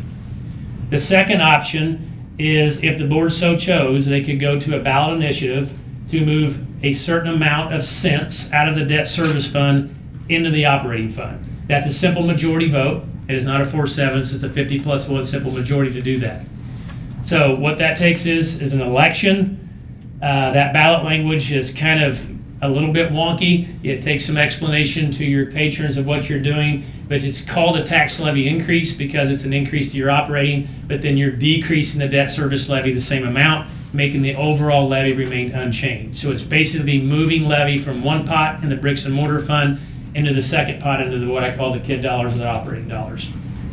So what option would the board choose will depend on, do you need more bricks and mortar money, or do you need more classroom money, based upon facility needs for classroom space, renovations, programming, all the things that take place, or whether or not you need that in your operating dollars. So first hypothetical that I built out is option one, and it would be a levy transfer. Now, I have shown this in a spring of 2027 election. That could happen. Obviously, we're getting close to spring of 26, so I did not put that in there. That could obviously still happen. You have till January 27th to call an election, but obviously this is going to require some communication across your community. So I put in a hypothetical of an April 2027 election. You can see in this scenario right here, I've highlighted 12.5 cents. You said, why 12.5 cents? That can be at any level the board so choose. I tried to choose a number that was impactful to your operating budget and at the same time allowed you some fairly significant resources in your debt service fund for no tax or increased bond issues. Those numbers, I can provide any scenario the board so choose that they would like to see, whether it's at 5 cents, a dime, 15 cents, whatever that be. So I put in a hypothetical of 12.5 cents. That 12.5 cents in an April of 2027 election obviously would not take place until the September tax rate hearing of 27, therefore FY28, if that makes sense. So you wouldn't see those revenues till FY28. That's why you see that levy changing to 54.63 in FY28. How much money does that generate? On your current assessed valuation, that 12.5 cents generates about $5.5 million annually. So as your AV were to grow, if your AV were to grow, obviously that 12.5 cents is driven on the assessed value growth. So, yes, sir. Yes, first of all, thank you so much. I received a note that our esteemed guest, Kinley, has to go home and continue to do the things that a student does. So, 30 thank you for second time pausing. out. Kinley, thank you again for your time here. Thanks, Kinley. Thanks. We'll all That's applaud. good. Thank you so much. Congratulations. That's exciting. Thank you.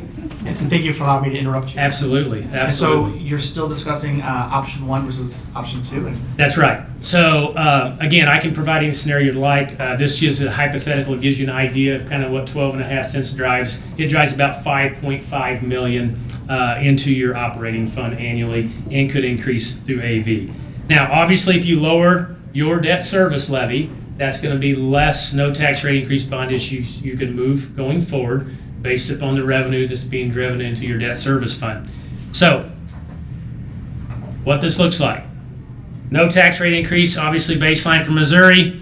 If you were to utilize that 12.5 cents, go to the ballot in April of 2027 for that levy transfer. That would allow you a no tax rate increase bond issue in 2027 for $150 million. In 2035, $150 million, and then 2042, $275 million. So the district would have obviously still some fairly significant no tax rate increase bond issues for facility needs across the district if you were to decide to do that levy transfer. As you'll see on option 2, if you keep it in the debt service fund, those numbers will be higher. But this is what it would look like hypothetically. I always like to show, obviously those numbers will change depending on your assessed value growth, but I always like showing multiple issues. The reason being, your comprehensive school improvement plans has an area about facilities, long-range facility planning. When you look at those long-range facility needs and desires in your comprehensive school improvement plan, this allows you to kind of put a number to those. Can we get those taken care of, and when can we get those taken care of? Those will be adjusted every year. We work with the school district, setting their tax rates, doing their Form A and Form C calculations. We look at your assessed value. I update your cash flow analysis. But that gives you a basic idea of what that would look like with a 3.5% AV growth. So the 3.5% AV growth, you've grown 6% over the last 10 years. You've grown 3.7% over the last 20. We built in 3.5 to be conservative. Okay? So, what does it look like if you don't do a levy change in your debt service fund? Okay, obviously the operating dollars stay as the operating dollars. Your debt service fund then increases to $200 million in 2027, $200 million in 2035, and $400 million in 2042. So obviously more revenue going into your debt service fund. You have the ability to run a larger amount of no tax increase bond issues. So again, it goes back to what the district needs, their desires, and the needs that they have in their operating. I looked at Dr. St. John's presentation on their operating fund balance going down. We have some challenging issues to watch in the legislative. And I do want to make point of this because this is very important. These are all subject, another reason I have this in 2027 and not 26. These are all subject to Senate Bill 3. So this is status quo, if that makes sense. These scenarios are built on status quo. We will do a Senate Bill 3 scenario if that is to come to fruition. Like Dr. St. John mentioned, I think a lawsuit was filed yesterday or this morning, yesterday I believe, sometime this week. And we'll have to see how that goes, whether it's found unconstitutional or not. We'll also have to see if it's passed in each different county. But if that is to come to fruition and does stay in place and is found to be constitutional and is passed by your county, these change, and they change fairly significant. And that's another reason I think 27 would be a better option to start looking at what decision this board might make in regards to their debt service fund based upon hopefully having some more knowledge and input on how Senate Bill 3 is going to impact the district.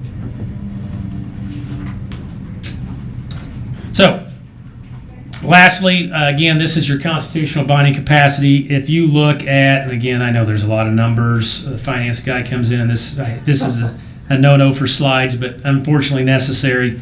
If you look at your 2027 and go across to hypothetical 27 of 200 million, you still have a remaining capacity on the far right column of 235 million. So the point of this is the district is in nowhere close to getting to the point where you're up against your constitutional bonding capacity. In fact, you're less than half of your 15% assessed valuation of what you have outstanding and outstanding debt, including the scenarios that I've built in. So again, your long-range plan, maintain levy mix plans are formulated. I've shown you those. The bottom line is if the board chooses not to move levy to Fund 3 and chooses not to do a bond issue. I think I got that question a year ago. Hey, what if this bond issues in 29 or 28 or whatever it might be? Your fund balance is you can only keep 2-year reserve in your debt service fund balance of payments.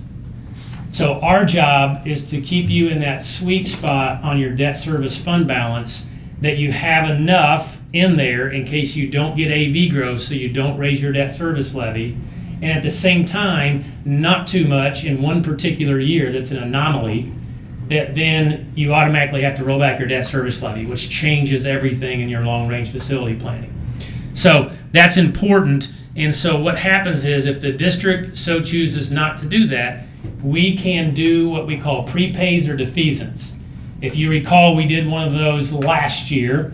I think, in fact, it was in May of 2025, we did a defeasance.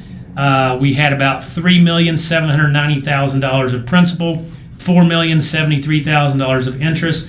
So the district eliminated $17,863,000 of future debt payments. So that's great. I mean, that's great news. That's a huge savings to the district. So that's a question I do want to answer, though. If this long-range facility plan does not fit in 27 and it's a 28, and our debt service fund balances increases too much, is there a way to get us to 28 and keep our 67-cent levy? And the answer is yes, and it's a good story to do that. It's paying off debt early, saving constituents, obviously, and district interest costs. So I did want to make point to that. So I know that's a lot of information. The good news is the district's in a great position. You have some ability, if the board so chooses, to move some levy into operating if that money is needed in the Fund 1. You still do some fairly significant bond issues of roughly $150 million over the next two issuance. Or if not, they're obviously in a great position to do about $200 million over the next two issuance as well, if the board decides to keep the 67 cents in the debt service levy. So I'd be happy to answer any questions you have at this time. Any questions, board? No, I just have a comment. Thank you very much again for an excellent presentation. A lot of information, but I noticed that we became, our levy went down after Ms. Embry and decided to switch companies, and I know that Ms. Embry too is very happy with her decision. So I just wanted to thank you. Well, I appreciate it. We're extremely happy to work with the Francis Howell School Board. We obviously are passionate about what we do. We care about kids, care about schools. That's our number one priority. So I greatly appreciate the comment. Other comments, board? Just want to share one piece. For those of you in the public paying attention, the timing of all this is intentional. We had a facility master's plan that was considered a long time ago, and that work took place. It was revealed last month, so we would have that information in place for this presentation. So thankful for all the different foresight happening within administration to be thinking about these conversations a year in advance. And also listed, he mentioned it as well, that last year's debt defeasance saved taxpayer money to the tune of $4,073,200 that would have been interest, but it was paid off. So the conversation that happened at the board meeting at that time and then updated here, just want to make sure everybody hears that. Sometimes we hear the other pieces of the conversation, but taxpayer money was saved to the tune of $4,073,200. Any other comments for Piper Sandler? Thank you. All right. Thank you very much. Thank you. And next up, we have an early childhood review presentation. Dr. Will Vanderpool is here to provide the presentation. Board, I just want to say a few things before Dr. Vanderpool kicks off. You'll remember back at the June 5th board meeting, there was a request to evaluate the overall EC program. Today, Dr. Vanderpool is bringing the board an information-only update describing the programs that are housed within our early childhood centers. A recommendation will come to the board at a future date, but Dr. Vanderpool oversees our early childhood communities and will provide the board some informational update. Thank you, Dr. Vanderpool. Thank you. I'm very excited to be up here today, especially to talk about early childhood. That's a real passion of mine. So good evening. Thank you for this opportunity. Tonight is our first in a series of presentations focused on our early childhood systems. Tonight's goal is to provide a comprehensive overview with specific focus on our full-day tuition preschool model, leading to future recommendations for its sustainability. To offer context, flipped ahead a little too soon. Our purpose tonight is to provide a clear overview of the current early childhood programs serving students and families from birth through kindergarten. This sets the stage for our problem statement, which will guide our work moving forward. How do our tuition-based early childhood programs support our community, and how do we ensure they are sustainable? The district operates 3 distinct early childhood programs: our Parents as Teachers, Early Childhood Special Education, and our tuition-based preschool. These programs serve different student ages and needs, and some focus more on family engagement. We found there's some confusion about how they overlap, so this overview will provide a clear framework and help you make decisions about our tuition model.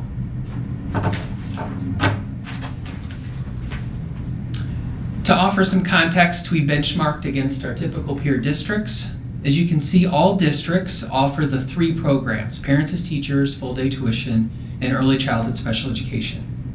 It's important to remember that our Parents as Teachers program is state supported. Our ECSE is legally required by federal and state law. And our Full Day Tuition program is not required, but it's very popular. We're gathering data from our peers on whether their tuition programs like ours are running a deficit, which we hope to be able to share in the future. So we're going to start tonight with our Parents as Teachers program. This supports families from pregnancy through kindergarten. They focus on parent-child interactions, child development, and family well-being. PAT completes developmental screenings beginning as early as 3 months. Visits with parent educators are offered both in-home and at our centers, and we also provide services and screenings in local community preschools.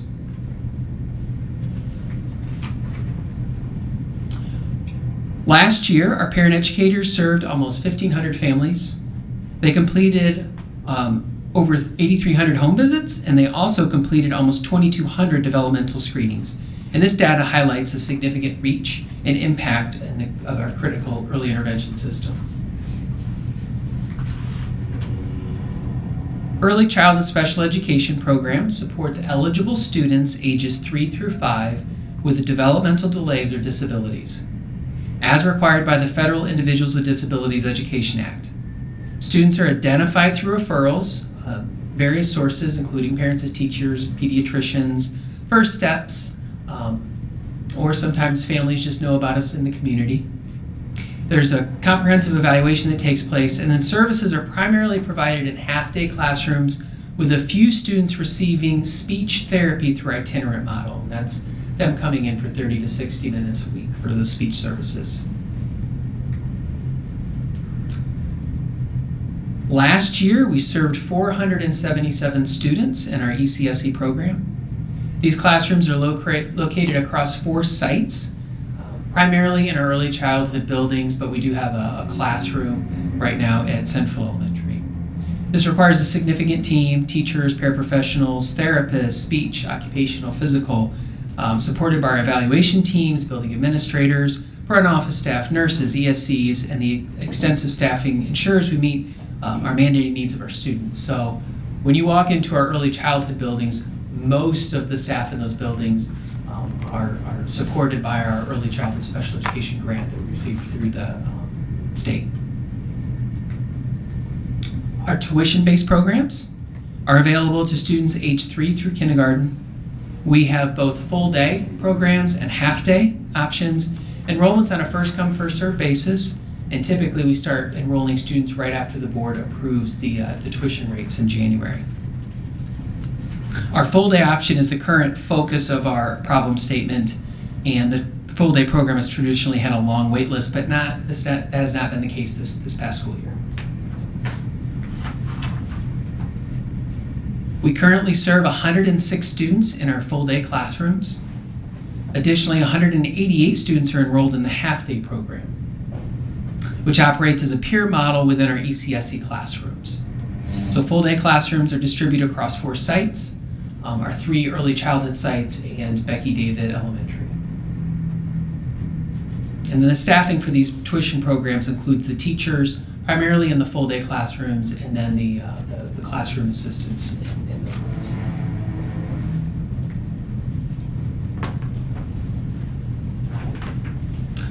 This slide shows the enrollment history for both the tuition and ECSE programs.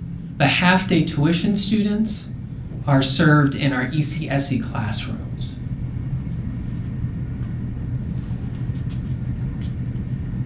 And with ECSC, we have a to be determined. We gather those numbers at the end of the year. Students qualify as they turn 3 typically, or are identified. So we start with a much smaller number than we end with. So right now that number grows every single day.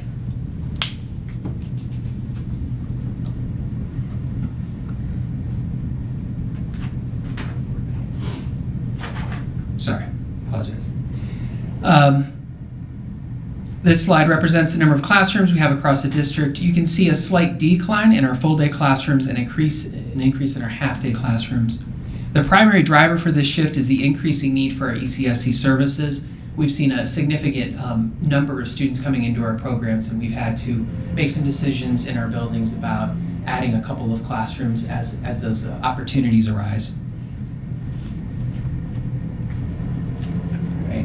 Now the fun part. Financial data. So now we'll review the financial data for our ECSE and tuition-based programs. We're focusing on these two since the problem statement focuses on the tuition model, and understanding state-funded ECSE helps provide context. Parents as Teachers is a separate funding model, and it's primarily state-supported. This slide illustrates the unique funding model for ECSE. Expenses for a given year are reimbursed by the state the following year. And for example, our 23-24 expenses were reimbursed in 24-25. The reimburses process can be complex, and you'll note the lag in the most recent year. 24-25, it says that we captured $6,151,739, but it actually cost us the year before $7,336,114. And the reason why those don't add up like they should is because the state reimbursed us a little late for the 23-24 expenditures, so it was kind of carrying over into the next fiscal year.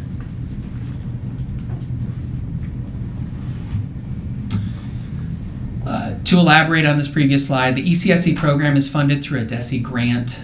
The state reimburses us in arrears, which means that they pay us this year for expenses that incurred the last year. This is necessary because they need to verify all expenditures, which include everything from staff salaries and benefits to utilities and building supports like custodial and nursing services. Essentially, the grant covers the vast majority of our ECSE operating costs. This chart shows the financial history of our tuition-based programs, preschool programs specifically, because we also have our tuition VS program, and that's not included in any of these numbers. You'll see that we have run a deficit annually across the past few years. While the budget is always designed with the goal to break even, we have not achieved that goal.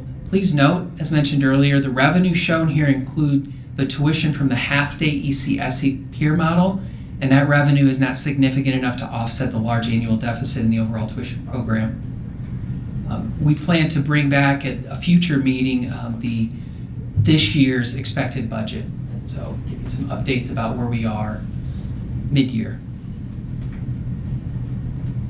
Our tuition rates are determined and approved by the board yearly based on our anticipated program costs with the goal of hitting a break-even point. While we used to have focused heavily on remaining competitive with local preschool centers, the need to cover operating expenses has become the primary factor in setting our current tuition rates. So I want to thank you for reviewing the foundation of our early childhood programs with me tonight. This background is essential as we turn our focus to the future of our full-day program. Next, we plan to return with an update on this year's financials and present specific recommendations. Happy to answer any questions anyone has. Yes. Report. Yes, thank you. Okay. You mentioned that the full and half-day students serve as peer models for the ECSE students. Is that correct? The full day do not. They're run in separate classrooms, but if you walked into an ECSE classroom, you would see 10 students. Typically, half of them would be identified with some type of delay and be served through the ECSE program, and the other half of them would be tuition-paying students, and they'd be considered our peer models. So they would be sharing the same classroom? Correct. Same teachers? Same teachers, same paras. Support staff? Yes, correct. How would that look financially then? Because I know that the grant covers a majority of the ECSE expenses. Correct. So if those children are in that room covering the the heat and the electricity and all that, then how does that financially separate from the kids who are paying that tuition? So the state allows us to have a peer model for those classrooms. So the state's going to pay for the electricity, the heat, the staff salary and benefits, and they allow us to have a peer model, and it can be based on tuition, it cannot, so we have the flexibility to decide. But that's a best practice, to have those mixed groups. Kids learn best from each other, especially when they're 3 to 5, so. Oh, I agree completely. Yeah. I teach in a beautiful, co-taught classroom with lots of peer models designed to be in that class on purpose with operating that way. But I'm curious on the financial side of that, because if the grant is covering the ECSE students, Correct. which is covering the teachers, which is covering the operations, Correct. which is covering Correct. the building, Correct.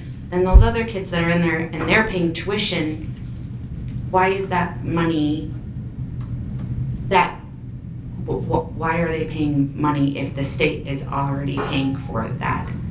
I think that's just the way that the tuition model in the district has looked at those half-day classrooms and those full-day classrooms as a whole set, with the goal of breaking even, assuming the costs that are, and typically the tuition costs are related to the teachers in those full-day classrooms.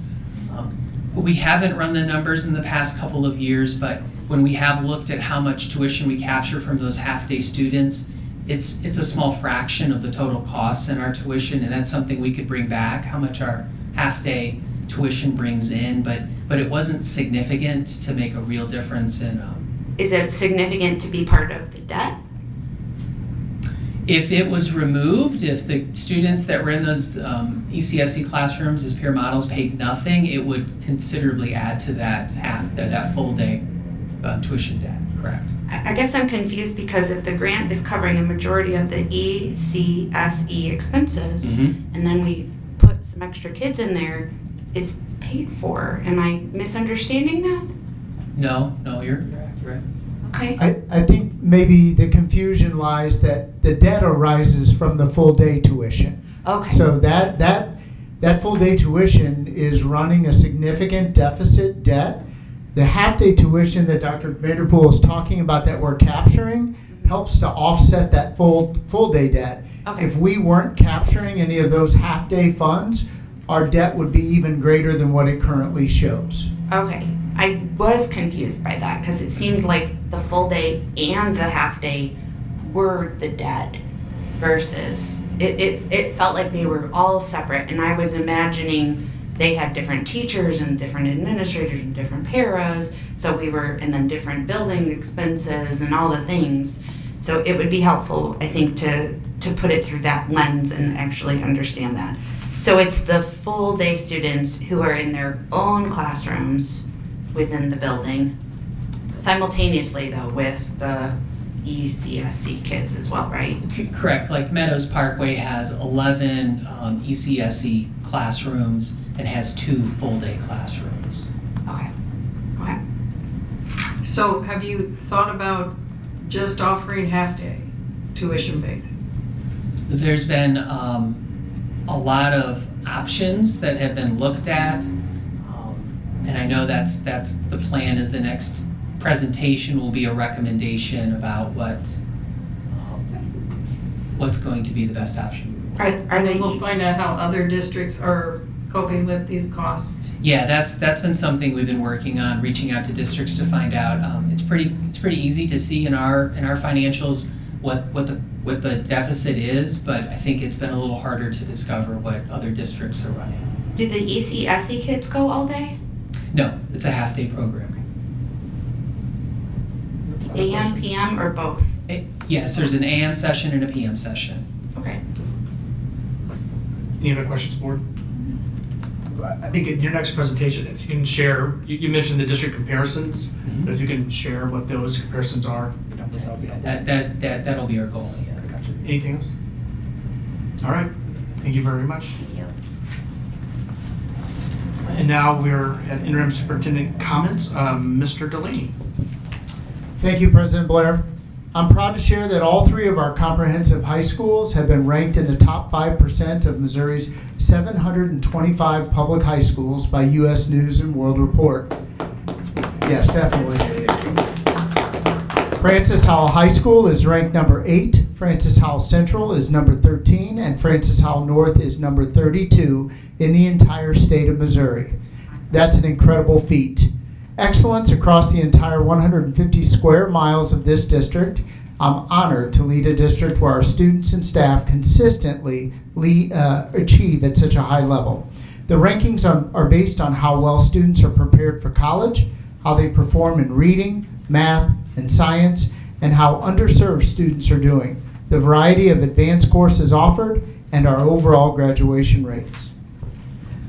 The Francis Howell School District also ranked in the top 3% of nearly 500 districts on Niche's 2026 Best District list, earning an overall A rating and the number 11 spot statewide.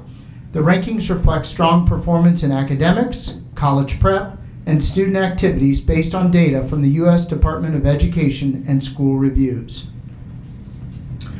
Francis Howell North Choir students set a record, and I wanted to share how proud I am of the dozens of students across the district who auditioned for the All-District Honor Choir this month. Out of 347 singers from across the St. Louis area, 29 Howell North students earned spots in the All-District Mixed Honor Choir, which is a new school record.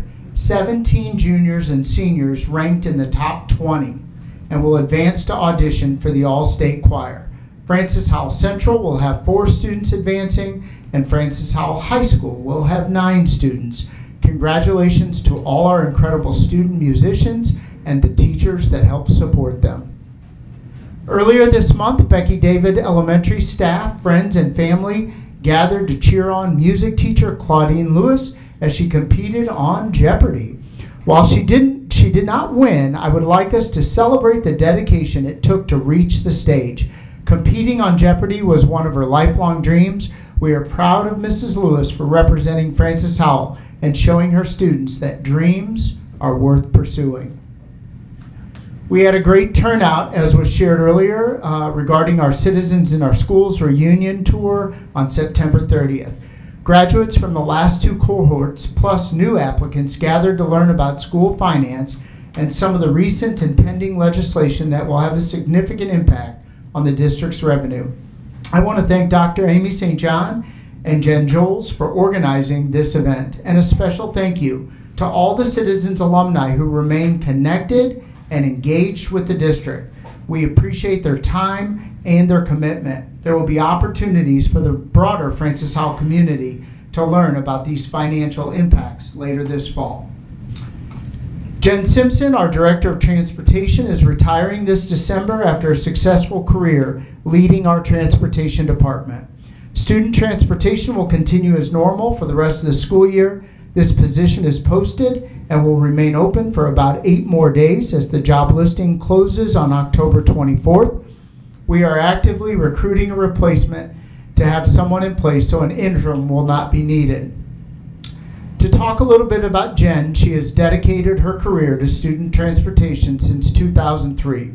We're grateful for her leadership since joining FHSD in 2019, and remembering when she came here, she started a transportation department in-house from the ground up. We will be forever thankful for what she has done. We encourage interested candidates to apply on our district website.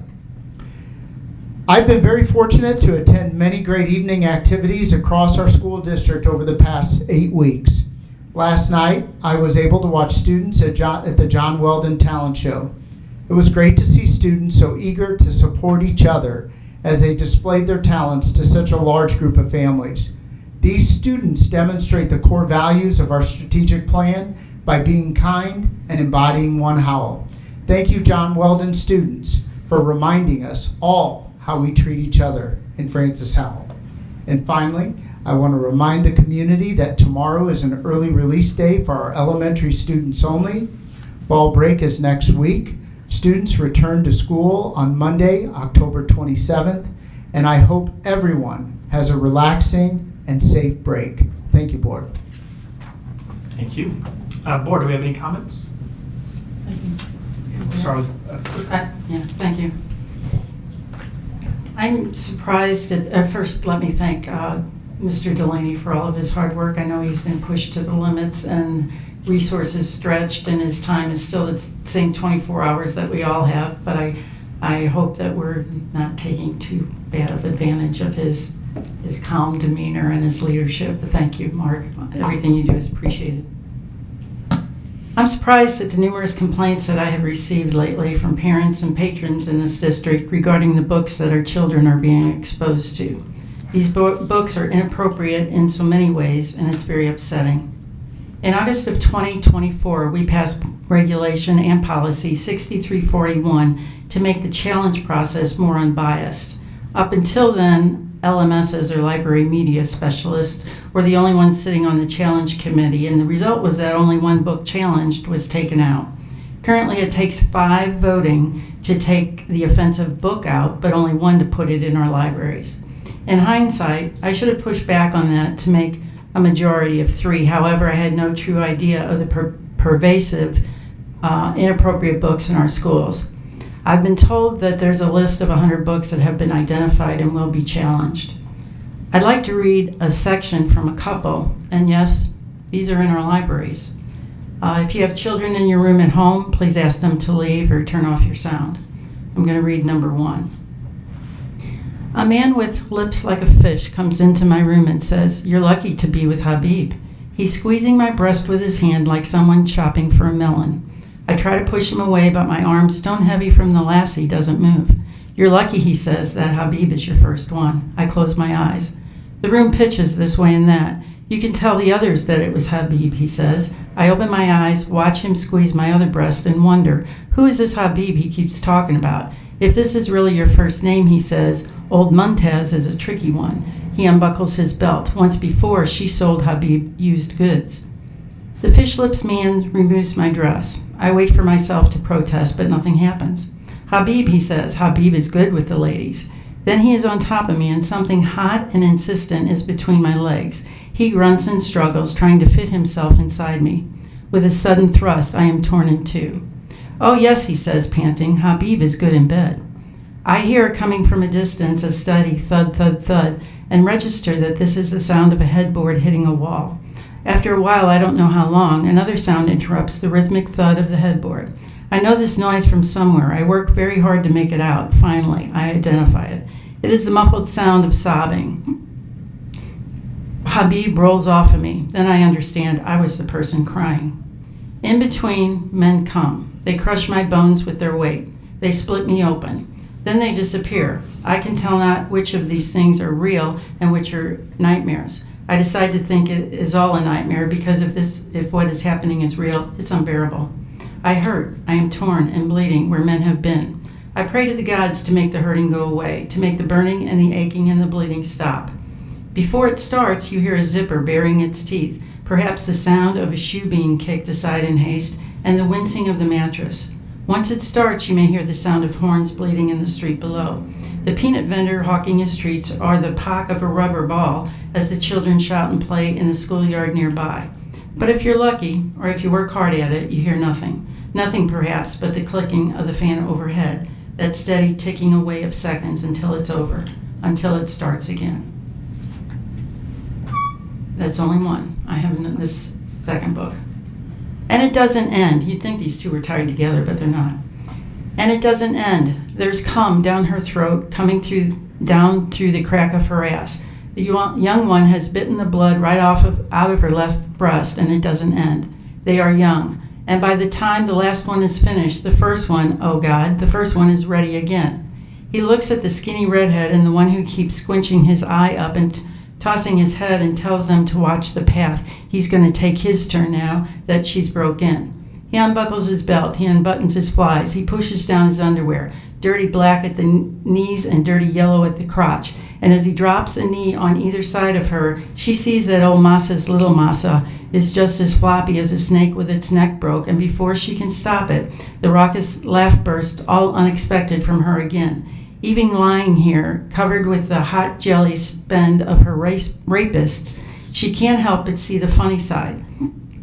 "Shut up," DeVore growls at her and smashes the heel of one hand across her face, breaking her cheekbone and her nose. "Shut up that howling." "Reckon it might get stiffer if it was one of your boys laying here with his rosy red ass stuck up in the air, right, sugar?" she asks, and then for the last time Sarah laughs.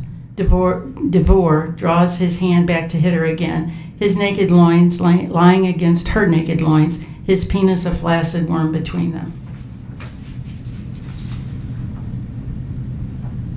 Please don't tell me how this is, after reading this, that this has been taken out of context. Please. What are the titles of those books?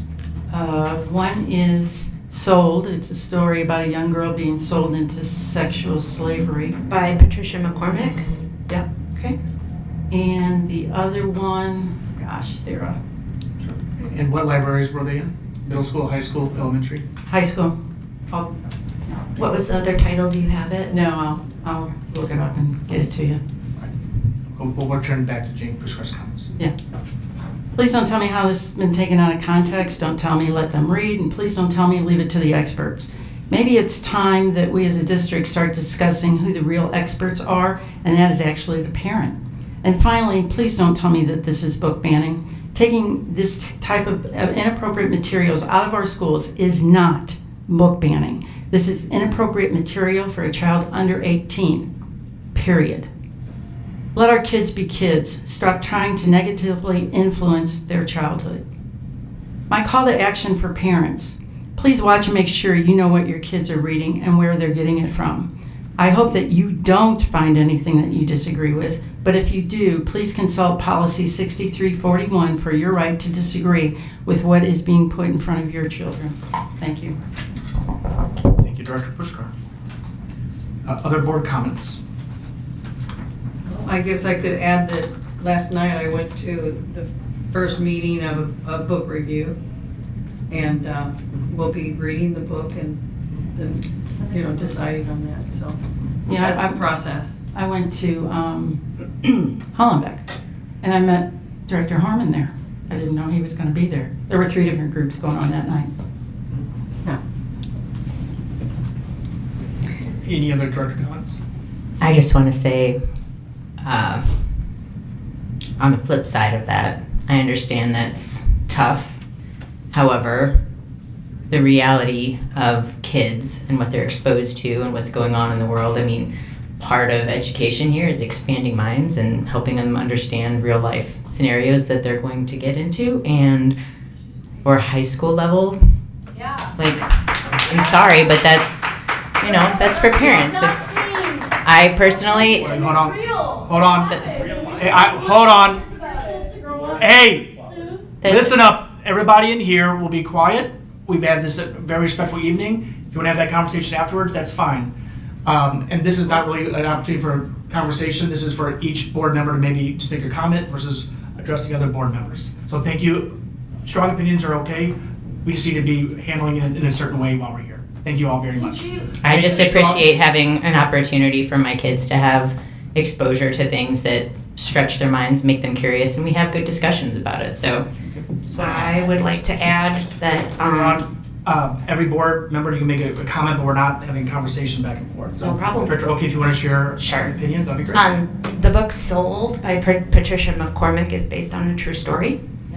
She is an activist and a journalist who went abroad, and that is what she discovered, and she did an investigative journalism piece on it for the purpose of raising awareness about what is happening in the world. She has an introduction at the beginning of that book and activism resources at the end of that book. I read it myself. I cried horribly. And then there were times where I have had students ask to read that, and I do give my parents a permission slip, and I let them know what the book is about, and if they sign it and approve it, I trust the parents. Thank you. And I'm being very restrictive right now because the conversation on books is not in the agenda. I want to make sure we're following those particular rules, but allowing each board member to make the comments they wanted to make. So anybody else want to make a comment on any particular topic? Okay, Ron, you want to make it? Ron. Have a good fall break, everybody. I'll just follow up, and I am on a book review committee, I'm curious to see where it goes. I haven't started the book. They didn't have the book in the room, and we'll get it here shortly. So I'll start reading it. The challenge is for parents they should be involved in this whole process. They should be aware of what's in the school. They should be involved, because I would disagree after hearing that little bit of that book. I would disagree because my daughter read a book when she was in 8th grade that I wasn't aware of, and it still bothers her to this day. So there are some topics that children are not. We talk about mental health. It may be a topic that's out there, but depending on the ages, is the child really able to mentally process? Have they had the life experiences to be able to process and be able to live with what they're going to read? I think that's something we really have to be involved in. So, and we need to watch out for that. So, I appreciate the comments, Director Harmon. I just want to add 2 things. One, last Friday I was at the trunk or treat at Central Elementary, and I wanted to celebrate. I happened to meet a 2nd grader who was there for her 2nd day of school. She had just moved here from North Carolina, and she was so excited. She loved reading books, and her mom and dad were there, and she was so excited to see what Central Elementary did in this trunk or treat event. And it was just really neat when you think about 16,500 students. Every once in a while, to get a chance to focus on one, whether it's one tonight or Amelia.